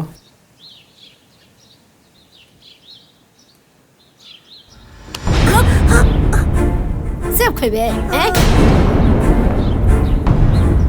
इतना सेव खाए के मन बना तो अपने बाप से बोल, बाजारे से जाके खरीद के ले आ। बिस्किट खाए के औकात नहीं खे, सेव खाई है।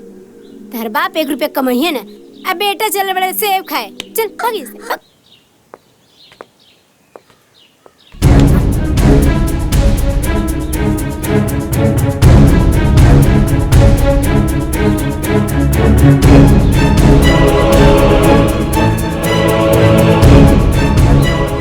Mummy, mummy. रउआ सेब खाए के इतने शौक बा तो रउआ बोली बाबूजी के कमाई के। तोर इतना गुंजा, तू माई के हाथ से सेव का छीन लू हो? हैं? भाई तोरा बाबूजी के कमाई देखा दिया, हमरा हाथे से सेब छीन लेलस। गुंजा माफी मांगा। हम काहे मांगी माफी? जो अम्मा जी कहनी है उहे हमहू कहनी है। मोहन,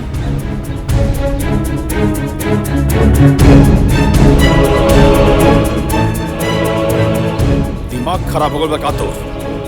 औरत पे हाथ उठाता होते?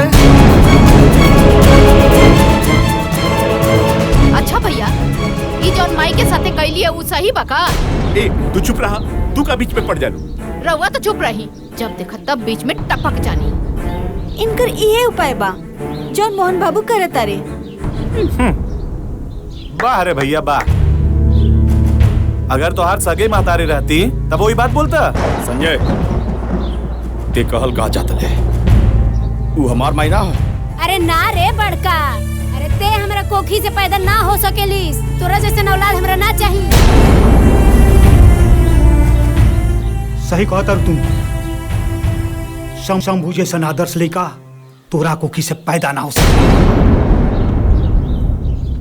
अरे शंभू जैसन आदर्श लेका के पैदा करे खातिर महतारी के तपस्या करे के पड़ला, तपस्या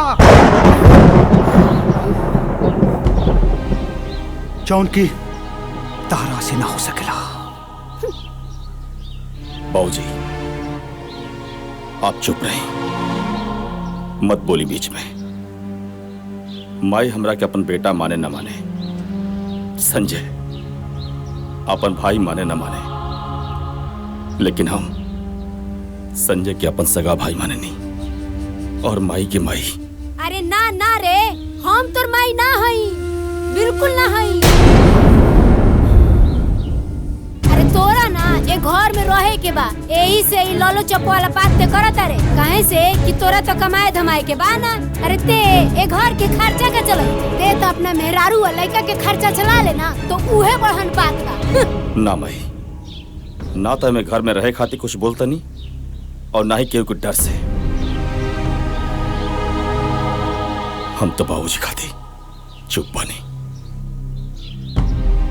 ना तो हम बोलते ही और पूरा घर सुनी। भैया कह देला ना सौतेला वाला बात। पूरा गांव जवार जाना था कि हमने तोहार सौतेला भाई है, लेकिन तोहरा मुंह से सुन के हमरा के अच्छा लागल। और बाबूजी तोहार बड़े और माई सौतेली। वाह भैया वाह, बड़का भैया आज तक हमनी में कोनो फर्क ना समझ ले, आ तू इनका के सौतेला कहता रहा। अरे हमरा तो शक होता, सौतेला ही ना बल्कि तू बड़ा तू। मोहन संजय,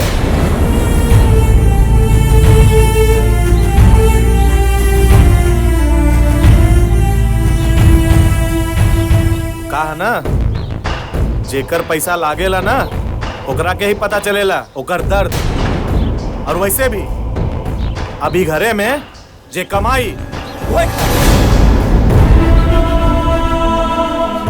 और आजू के बाद घर में सब अलग अलग रही हैं। गलत परिवार बिखर गई, भगवान बिखर गई।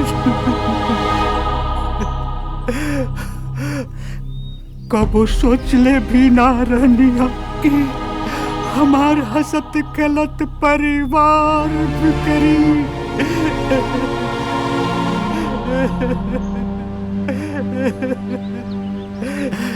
हे भगवान,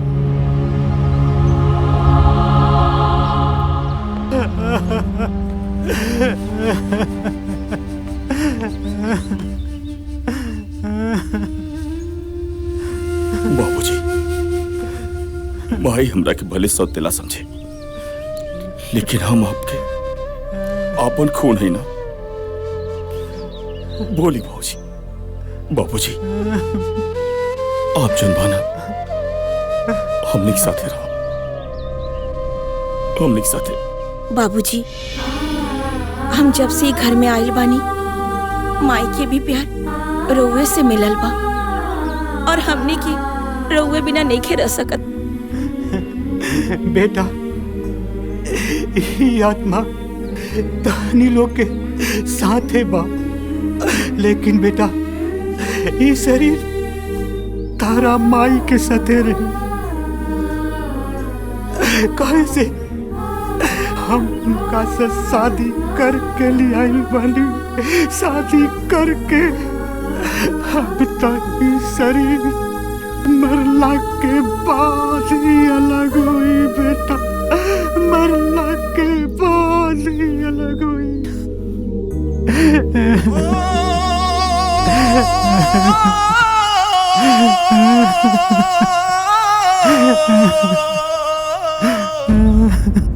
बंटवारा हो गइल। अब हम रहम मझिला संगे। ए मझिला रुक रुक, कहाँ जाता रे? हई अटैची लेके कहाँ जाए की तैयारी होता है? देख माई, कहा ना हम जाता नहीं नौका घरे में, और वैसे भी ना वहां से ऑफिस नजदीक बा। और एक बात बताए माई, यहाँ के मचमच से हम उबिया गइल बनी, हम ओजे शिफ्ट होता नहीं। ए मझिला, हम एजा रह के का करब रे तोरा बिना? हम हो के लेके चल। अरे माँ जी, यहाँ के तो कुछ बड़बड़ा नहीं, और वैसे भी वहाँ का माहौल बहुत खराब बा, और हमनी के खुद भाड़ा पर रूम ले ले बानी। जब हमनी के घर ले लेब तो रउआ के बुला लेब, ठीक बा? चल माई, हम नहीं जाता नहीं। प्रणाम। सुना ना, ए मझिला संजय,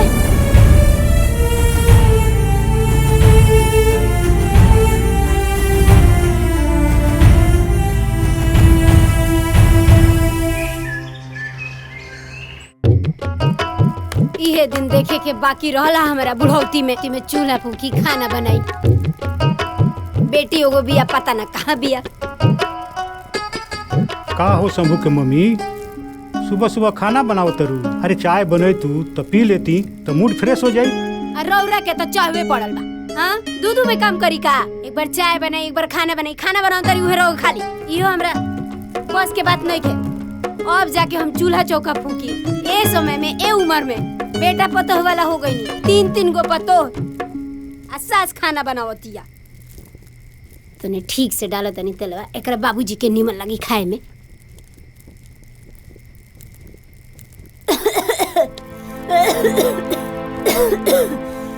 का भइल हो? काहे खासो तरू?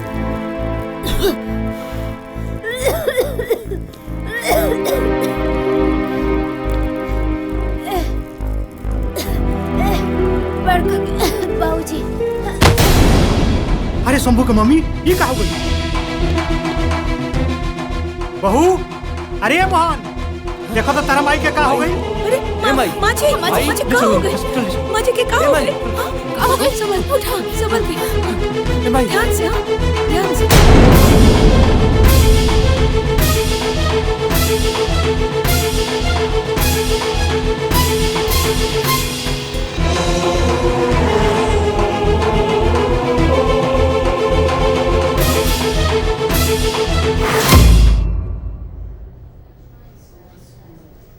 देखी लोगिन, दवाई तो हम लिख दे। डॉक्टर साहब, आओ शंभू, बैठो बैठो बैठो। का भाई हमरे भाई के? पहले बैठो ना, बैठो। दवाई तो हम लिख दिला बनी, लेकिन याद रहे माँ जी के कोनो प्रकार के दिमागी तकलीफ ना होके के चाहिए। माँ जी के दिल के ऑपरेशन जल्द से जल्द करवा ले, ना तो कुछ भी हो सकेला। कुछ भी हो सकेला के मतलब समझे तो नहीं रो लो। डॉक्टर साहब, हमरे माई की बचा ली, और ये बताएं कितना टाइम बा उनके इलाज का दी?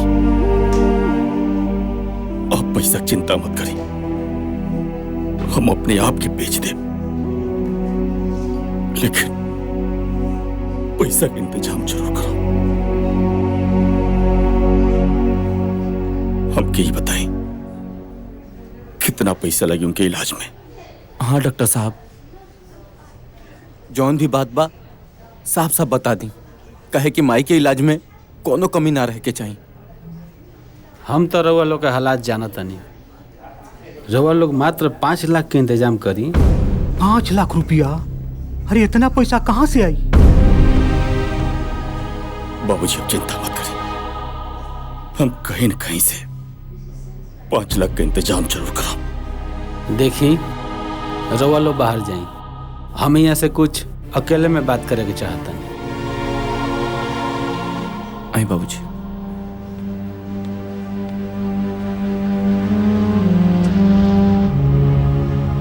बताएं डॉक्टर साहब। देखी शंभू बाबू, अम्मा जी के ऑपरेशन खातिर इतना सारा 5 लाख रुपया रउआ कहाँ से लेके आए? आप चिंता मत करें डॉक्टर साहब, हम इलाज जरूर कराएं, कहीं से भी इकट्ठा करे पड़े पैसा हम जरूर खाएं। तो ठीक बा शंभू बाबू, हमनी के लगे 1 महीना के समय बा। 1 महीना के अंदर अंदर अगर माँ जी के ऑपरेशन हो गई तो सब कुछ ठीक हो जाई, ना तो हम कुछ ना कर पाए।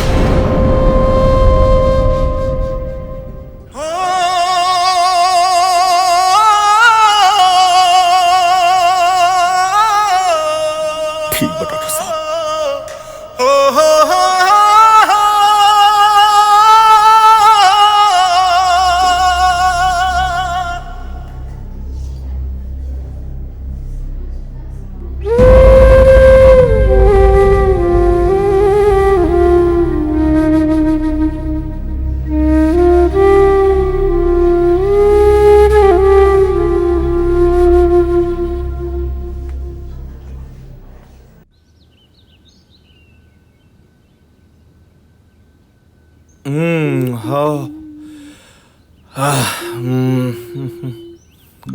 का हो जान, बड़ी खूबसूरत लगा तारू। रुआ हमसे बात मत करी। तोहरा के मालूम बा हमरा के सबसे ज्यादा अच्छा का लागेला? तोहार रूठल हमार मनावल हमरा के बहुत अच्छा लागेला। और वैसे भी हमार धर्मपत्नी, हमार बात सुना ना। ई बताओ हमार धर्मपत्नी, ई रोमांस के मूड में काहे किसी आइल बाड़ू? रुआ हमरे से ना प्यार ना करेनी। अच्छा एगो बात बतावा, ई सब जोन हम कहनी है केकरा खातिर कहनी है? तोहरा खातिर। सच्ची? कसम खाई से। हमार कसम। तोहार के रिया।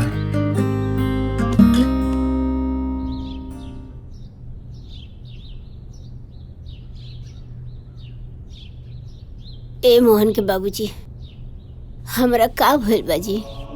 का डॉक्टर कहले हैं जी? अरे कुछ नहीं के बोलो, थोड़ा कमजोरी हो गई बा। वैसे भी तारा खाना बनावे के आदत नहीं के नु, यही से तू बेहोश हो गेलुआ। कुछ दिन आराम करे खातिर डॉक्टर साहब कहनिया, ओकरा बाद बिल्कुल ठीक हो जेबू। सच कहता नु? एकदम सच कह। बहू दवाई खाए खातिर पानी लेके आओ। जी लावतनी।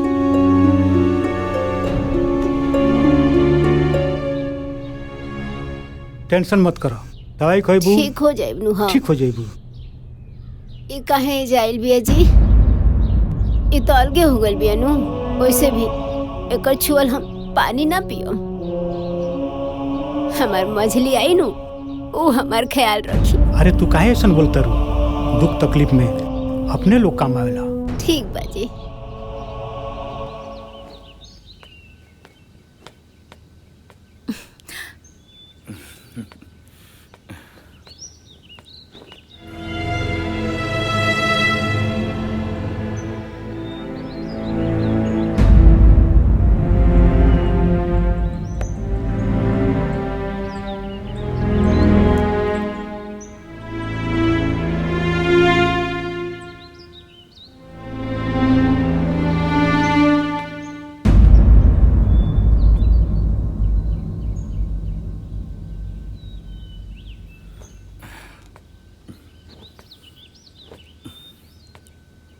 जातन काम पे, शाम क्यों जल्दी है?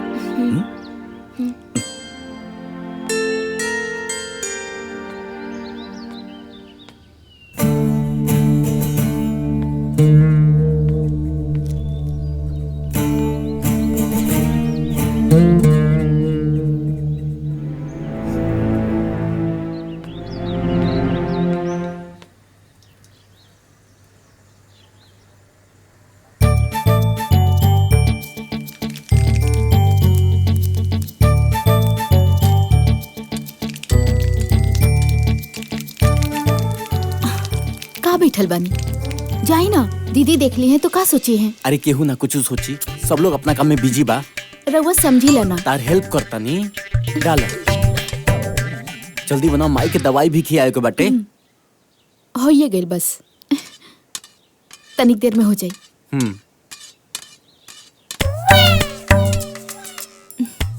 जाई पहले जाइए, जैसे हम बनावा तनी। बनाओ ना, हम जाता नहीं।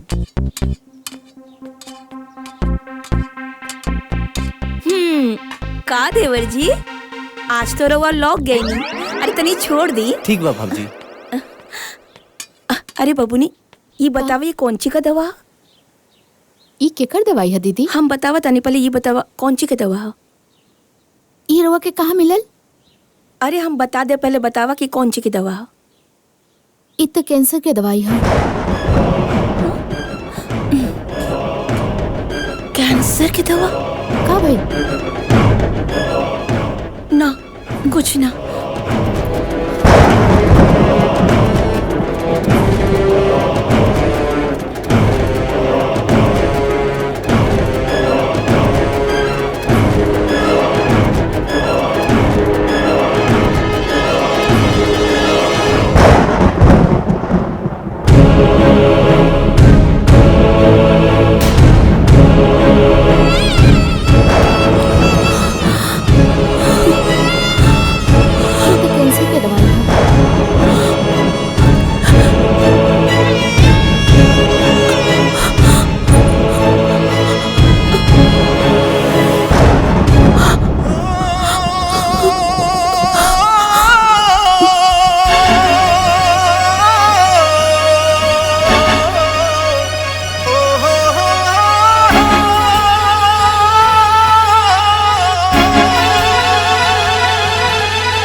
तनी बात करा दी भैया से। का बात बा? हमके बताई, हम वहाँ से बोल दे। माही के बहुत तेज से तबीयत खराब बाटे। डॉक्टर साहब कहत रहे कि 5 लाख रुपया लागे। यही बारे में भैया से बात करे करला। तनी बात करा दी भैया से। आउ हमरा लगे नहीं कि वो फोन घरे छोड़ के गेल बनी। आइम तो बात करा दे। अच्छा ठीक बा, रखा तनी। का भइल जानवी? अरे वो सहेली के फोन रहे। अरे जब देखा फोन, अरे कितना फोन आवेला तोरा के?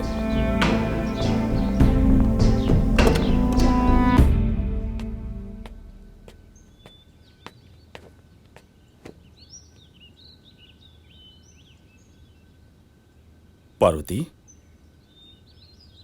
का बात बा? कुछ सम कहे बाड़ू? क्यों कुछ कहल का?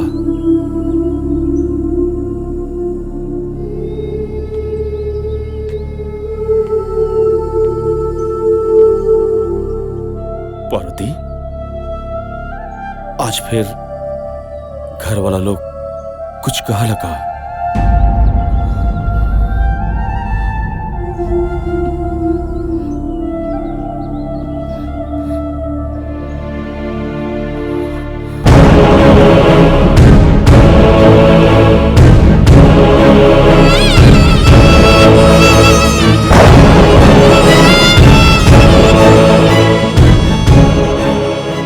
रउआ इतना बड़ बात हमनी से छुपौनी काहे? सिर्फ हमनी के खुशी खातिर रउआ इतना तकलीफ झेलतानी। रउआ के कैंसर बा और रउआ हमरा के बिना बतौनी कि रउआ मौत और जिंदगी से लड़ रहल बानी। हमरा के अपना ना समझनी का। अकेले इतना तकलीफ काहे सहतानी? चुप काहे बानी? बोली ना, काहे चुप बानी? कुछ तो बोली रउआ। का बोली तो से? का बताई तो से पार्वती? हम ही कैसे बताई कि हम मरे वाला बानी? हम हर रोज दिल दिल खुट खुट के मरतनी। बाकी रह गई बात, हम आज जिंदा बानी खाली तोहलो खातिर। और तो के बता के तो हो के घुट घुट के मर देती। तू हो के कैसे मर देती पार्वती? हमारी बात सुनो ना। वो राजू को पूरा जिम्मेदारी तोहरे ऊपर बा। सुना हमारी बात, तू इतना कमजोर मत पड़ा, इतना कमजोर मत पड़ा। सुनो ना, अभी हम जिंदा बानी, अभी हमरा कुछ नहीं होके वाला। अभी हम जियो अब। रउआ कैसन बात करत आनी? अरे अगर रउआ के कुछ हो जाए तो रउआ सोच ले बानी हमने के का होई? और हम रउआ बिना कैसे जी पाई? ऐसे मत बोलो। सुनो ना, तो कि हमार कसम घर में केहू की मत बताइए तू। और घर में बाबू हुई तो ओके मालूम पड़ी तो ओकरा के सब बतावले से ओकरे ऊपर बहुत गहरा असर पड़ी पावती। ये बात की समझा तू। और अभी हम जियो मरा थोड़े मानी में। अरे अभी हम जियो, अरे हम जियो पावती तुम्हारा खाती और राजू खाती। अरे हम पे कुछ ना हो, तू बोलू ना, तू बोलू ना।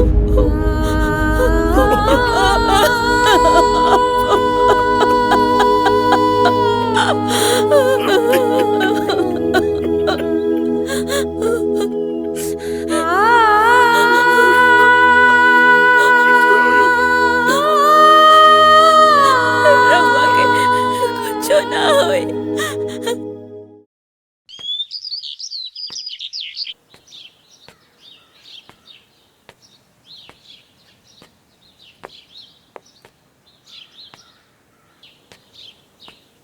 भैया सुनी ना, दीदी अपन सब गहना दे देली माई के इलाज खातिर। हमरो पास है कुछ गहना बा, है रउआ ले ली, माई के इलाज करावे में मदद हुई। ले लेना भैया।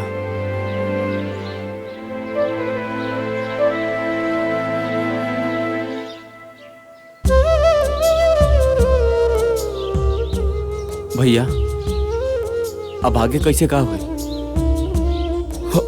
तू चिंता मत कर, हम बानी ना। कहीं से माई के इलाज खातिर पैसा के इंतजाम हर हाल में जरूर करब मोहन। ठीक बा भैया, जरूर कर। चलो।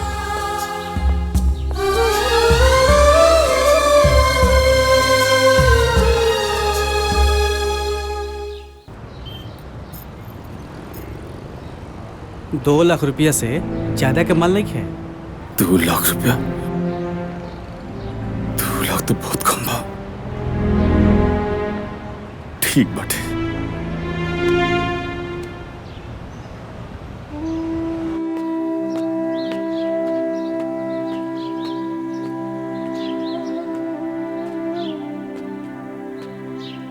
शंभू बाबू। हाँ नमस्ते। प्रणाम प्रणाम प्रणाम प्रणाम। मोहन रउआ के बारे में बतौले रहे। बड़ा तकलीफ लागल सुन के कि माताजी की तबीयत खराब बा। बस रिश्तेदारी के नाते हम रउआ के कुछ सहयोग करल चाहता नहीं। बस रउआ ना कही। हैला, अगर और जरूरत पड़ी तो हमरा से निसंकोच कह दिया। काहे की समय पर अगर अपन आदमी काम नहीं तो काहे के संबंध। बहुत बहुत मेहरबानी आपकी। अरे ना, एमे मेहरबानी कोना बात के। अरे राउर माता जी जोन बानी वो हमरो तो कुछ ना कुछ बाड़ी। धन्यवाद।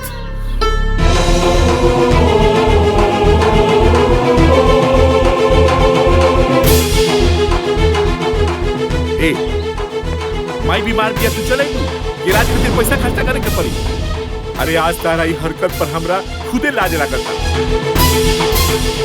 आज तक हम तेरा हर गलती के ई समझ के माफ करी कि तू आज ना तो काल समझ जाए, मगर तू कबूल नहीं खुश समझ सकती। अरे तू कहा जन कि एगो माई के ममता का होला? हमरा से पूछा जेकर माई नहीं खे। अरे हम तो सासू माँ में अपन माई देखत रहनी है। हम इलाज कराए, हमरा लगे 50,000 रुपया बा, बाकी का इंतजाम हो जाए। अब चला। हमरा के माफ कर दी। अब हम कौन मुंह लेके अपना माई से मिले के जाए? पता ना माई हमरा बारे में क्या सोची है। अरे कुछ ना सोची है, उनका ये बुझाई कि तू पैसा लेने गई रही बा। चला चला चला आवा।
प्रणाम बाबूजी। खुश रही, खुश रहो। ये सब कैसे हो गए बाबूजी? हमरा तो दिव्या से पता लागल है कि अम्मा जी बहुत सीरियस बारी, मगर वह तनको चिंता मत करी। हैली 50,000 रुपया अभी इतने रहा, बाकी हम इंतजाम करें, मगर दवा इलाज में कोनो कमी नहीं करे के। रउआ एकदम चिंता मत करी, सब ठीक हो जाए। बाबूजी मैं ठीक हो जाए नु। अरे बेटी, भगवान चाहिए तो तहार माई बिल्कुल ठीक हो जाएगी, तू चिंता मत करो।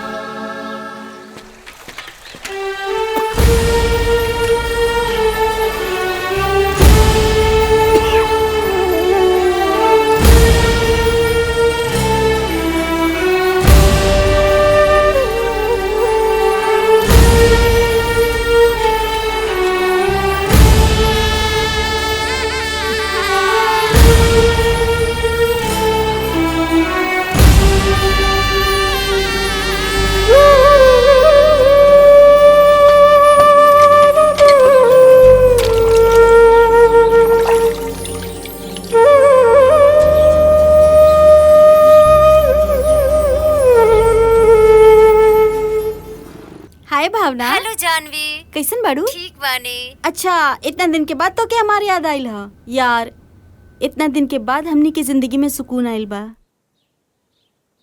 मतलब गांव छोड़ के शहर में लेके आइल बानी। बीजी बताओ तो।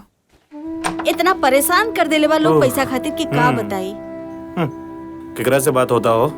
अरे कोई ना, हमार सहेली बिया। ठीक बा भावना, हम तोरा के फोन करता नहीं। ठीक बा, बाय। का बात बा? रउआ आज जल्दी आ गई नी, लेकिन कुछ उदास लगा तानी। का बात बा बाबूजी? फोन तो कहनी हा, लेकिन फोने नहीं खे उठावत।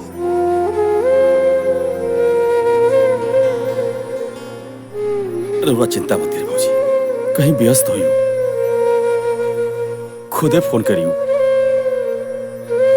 अब कौन उपाय बा? आप आराम करिए बाबूजी, हम सब देख ले, हम देख ले बाबूजी।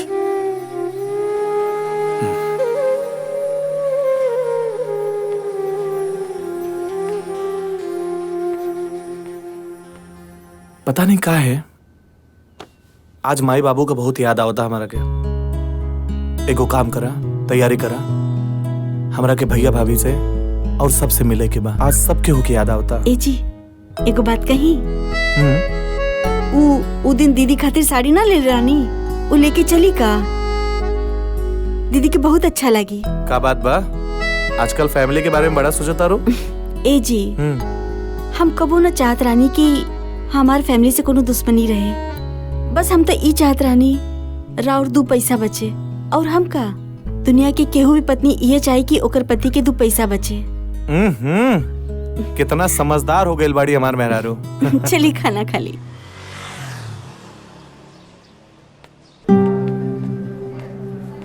डॉक्टर साहब, हम रिसेप्शन पे पूरा पैसा जमा कर दिल बानी। अब माई का ऑपरेशन हमरे बढ़िया से हो जाई ना।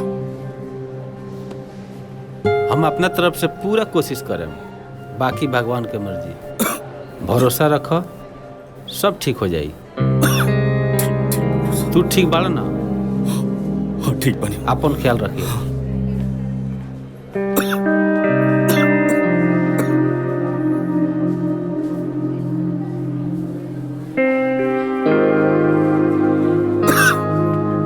का भइल जी? डॉक्टर साहब ऑपरेशन करता नहीं और सब ठीक हो जाई।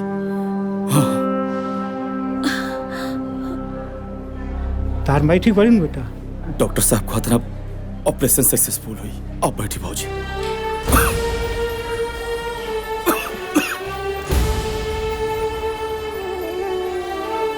हमरा बहुत डर लगा था, न जाने अब का होई।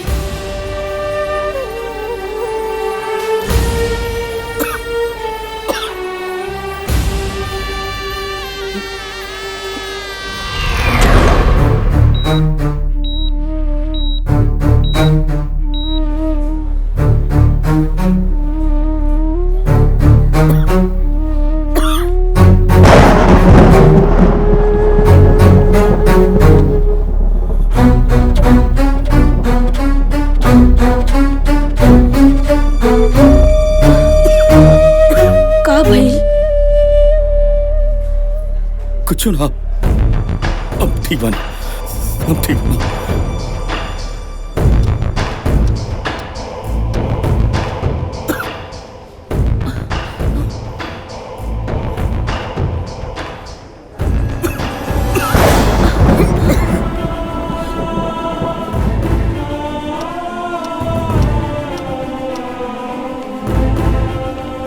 शंभू, बहुत बड़ा खुशखबरी बा। माँ जी के ऑपरेशन कामयाब हो गए। भगवान तो प्रार्थना सुन लेना। ऑपरेशन कामयाब हो गए। अरे शंभू, ठीक बाड़ा नु? ठीक बाड़ा नु? भाई ठीक हो जाए। बहू जी, हाँ सब ठीक हो भाई ठीक हो जाए।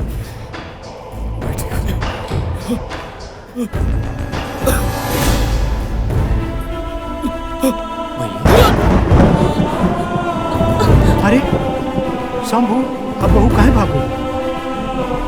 रउआ नहीं जाना। दीदी, बहुत बड़ा राज एगो अपना दिल में छुपा के रखले रहनी। शायद आज वो बतावे के वक्त आ गइल बा। का राज बा डॉक्टर साहब? शंभू के कैंसर हो गइल। वो लास्ट स्टेज। लास्ट स्टेज पर? ना जाने कब का हो जाए। शंभू बेटा।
के बोली ना का भइल? भैया भैया का बोलता रखे?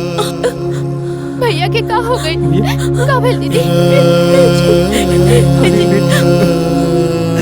इतना बड़ा बीमारी के छुपा के हमरा के गैर बना देला बेटा, गैर बना देला। अरे बेटा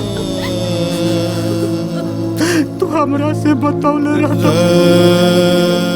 तई बाप अपने आप के बेच के तहार दवाई कराई बेटा, तहार दवाई कराई। आज हम तेरा से कहियो नाराज हुए नहीं हो, लेकिन आज हम तेरा से नाराज बानी भैया। आखिर तू हमारे के सौतेला बना ही देला भैया। इतना बड़ बात छुपा के रखला। अगर हम तार संगा भाई रहती तो तू हमरा से सब बतेले रहता ना भैया।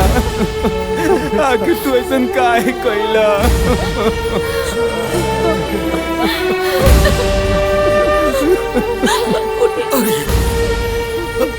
ऐसा मत। तू और प्यार, बाबूजी का प्यार और पार्वती का प्यार, ये तो हमारे जीने का आधार रहा रे पगला। ना तो हम तो कब का मर गिल थी।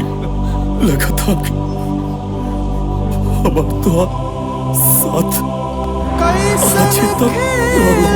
बाबूजी देखिए ना ये का कहता नहीं, इनका क्या हॉस्पिटल ले चली बाबूजी। भैया उठे ना जी भैया। जीवन बाती बूझ गइल, उजड़ गइल संसार।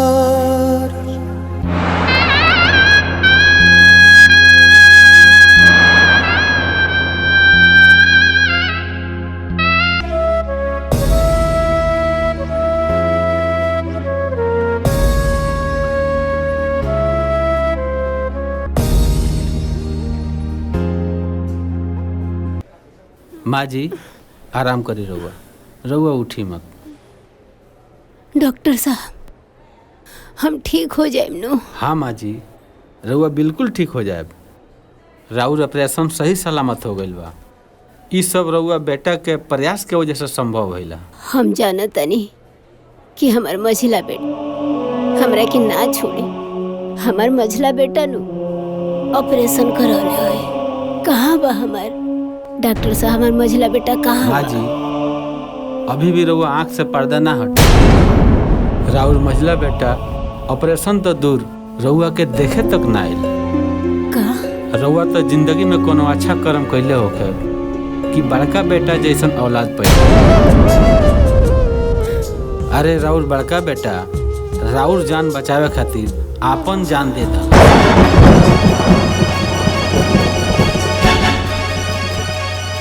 रहुआ तो पहले से ही आपन कैंसर के इलाज करवा रहा हूँ। माँ जी के ऑपरेशन खातिर इतना सारा 5 लाख रुपया रहुआ कहाँ से लेके आए? आप चिंता मत करिए डॉक्टर साहब, हम अपन कैंसर के इलाज छोड़ दें। लेकिन माई का हम इलाज जरूर करें। कहीं से भी इकट्ठा करे पड़े पैसा हम जरूर करें।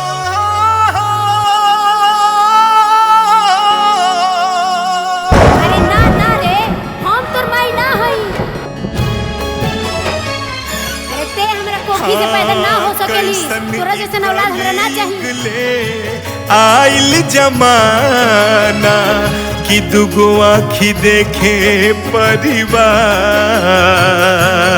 हो, दुगो आँखी देखे परिवार। मन करे जहर माहौल खाई मर जाईती। अपन जान दे दिला डॉक्टर खाई मर हमरा बेटा के पास जाए दी। निकले नया धाम जान।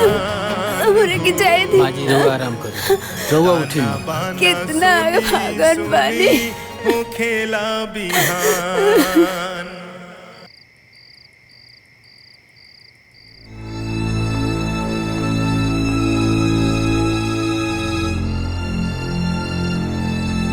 माई रुक जा ये देख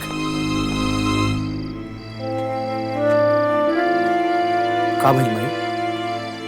ऐसा के बता जे आइल बड़ा तू? हाँ का बात चल बा जवन लेवे आइल बड़ा? अरे सब कुछ तो खत्म हो गई, सब बर्बाद हो गए घर में। तू ऐसे काहे कहता रे माई? मत कहू हमरा के माई, हम तोर माई ना हई। हमरा के माई कहे वाला, हमरा के माई समझे वाला जब समूह लेके तो तोहनी के कोनो जरूरत नहीं खे, हमरा कोनो जरूरत नहीं खे। अखिया के लोराबा कबो न केहू पोछल, बुझल खाली हमरा के आन हो, बुझल खाली हमरा के आन। भैया कह देला ना सौतेला वाला बात, पूरा गांव जवार जाना था कि हमने तोहार सौतेला भाई है। माई बाबू कहले कर जवा लगा के भैया बेटी को बुतूना खोली ह जुबान, ताना बाना सुनी सुनी हो खेला बिहान, बदला भी ना ताना बाना सुनी। अरे बस भैया बस, हो खेला बिहान। सब कुछ जान के भी अनजान बनता रहा। अरे तेरा मजली भौजी से सामास मिली तब न तू घर परिवार के बारे में जानबो। अरे तू तो मेहरी के गुलाम बड़ा गुलाम।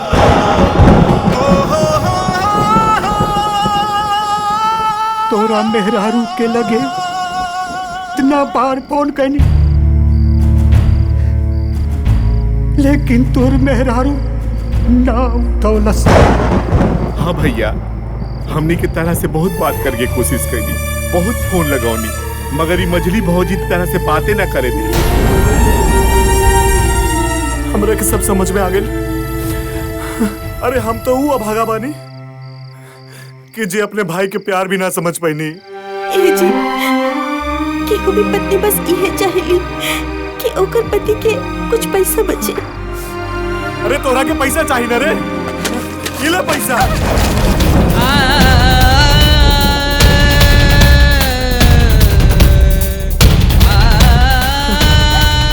खाली एकरा वजह से अपने राम जैसे भाई के हम खो दे दिया, सिर्फ एकरा वजह से।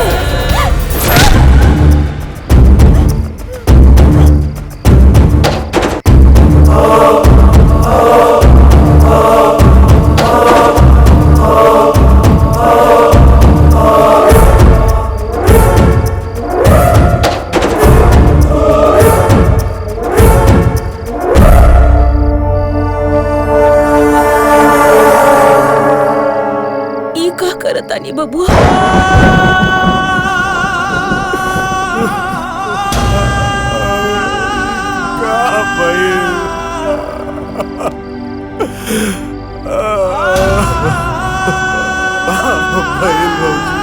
बुरा के माफ कर दी भौजी।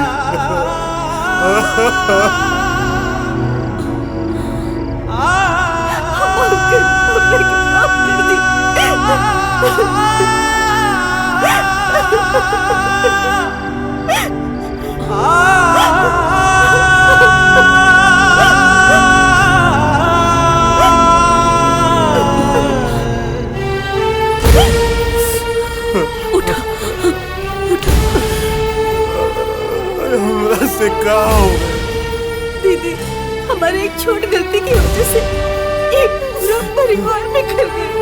माफ कर दे दीदी। बबुआ जौन होके के रहे वो तो हो गए। देखे ना माँ जी के का हाल बना के रख ले बानी। हे माई, हमरा के माफ कर दे माई। हाँ बेटा। माँ जी माफ कर देना ये लोग के। माँ जी माफ कर दी। हमरा के माफ कर दे रे माई। हम के हैं माफ करे वाला? हम तो भगवान से ये कहब कि हर घर में ऐसा ने बहू आवे। बबुआ,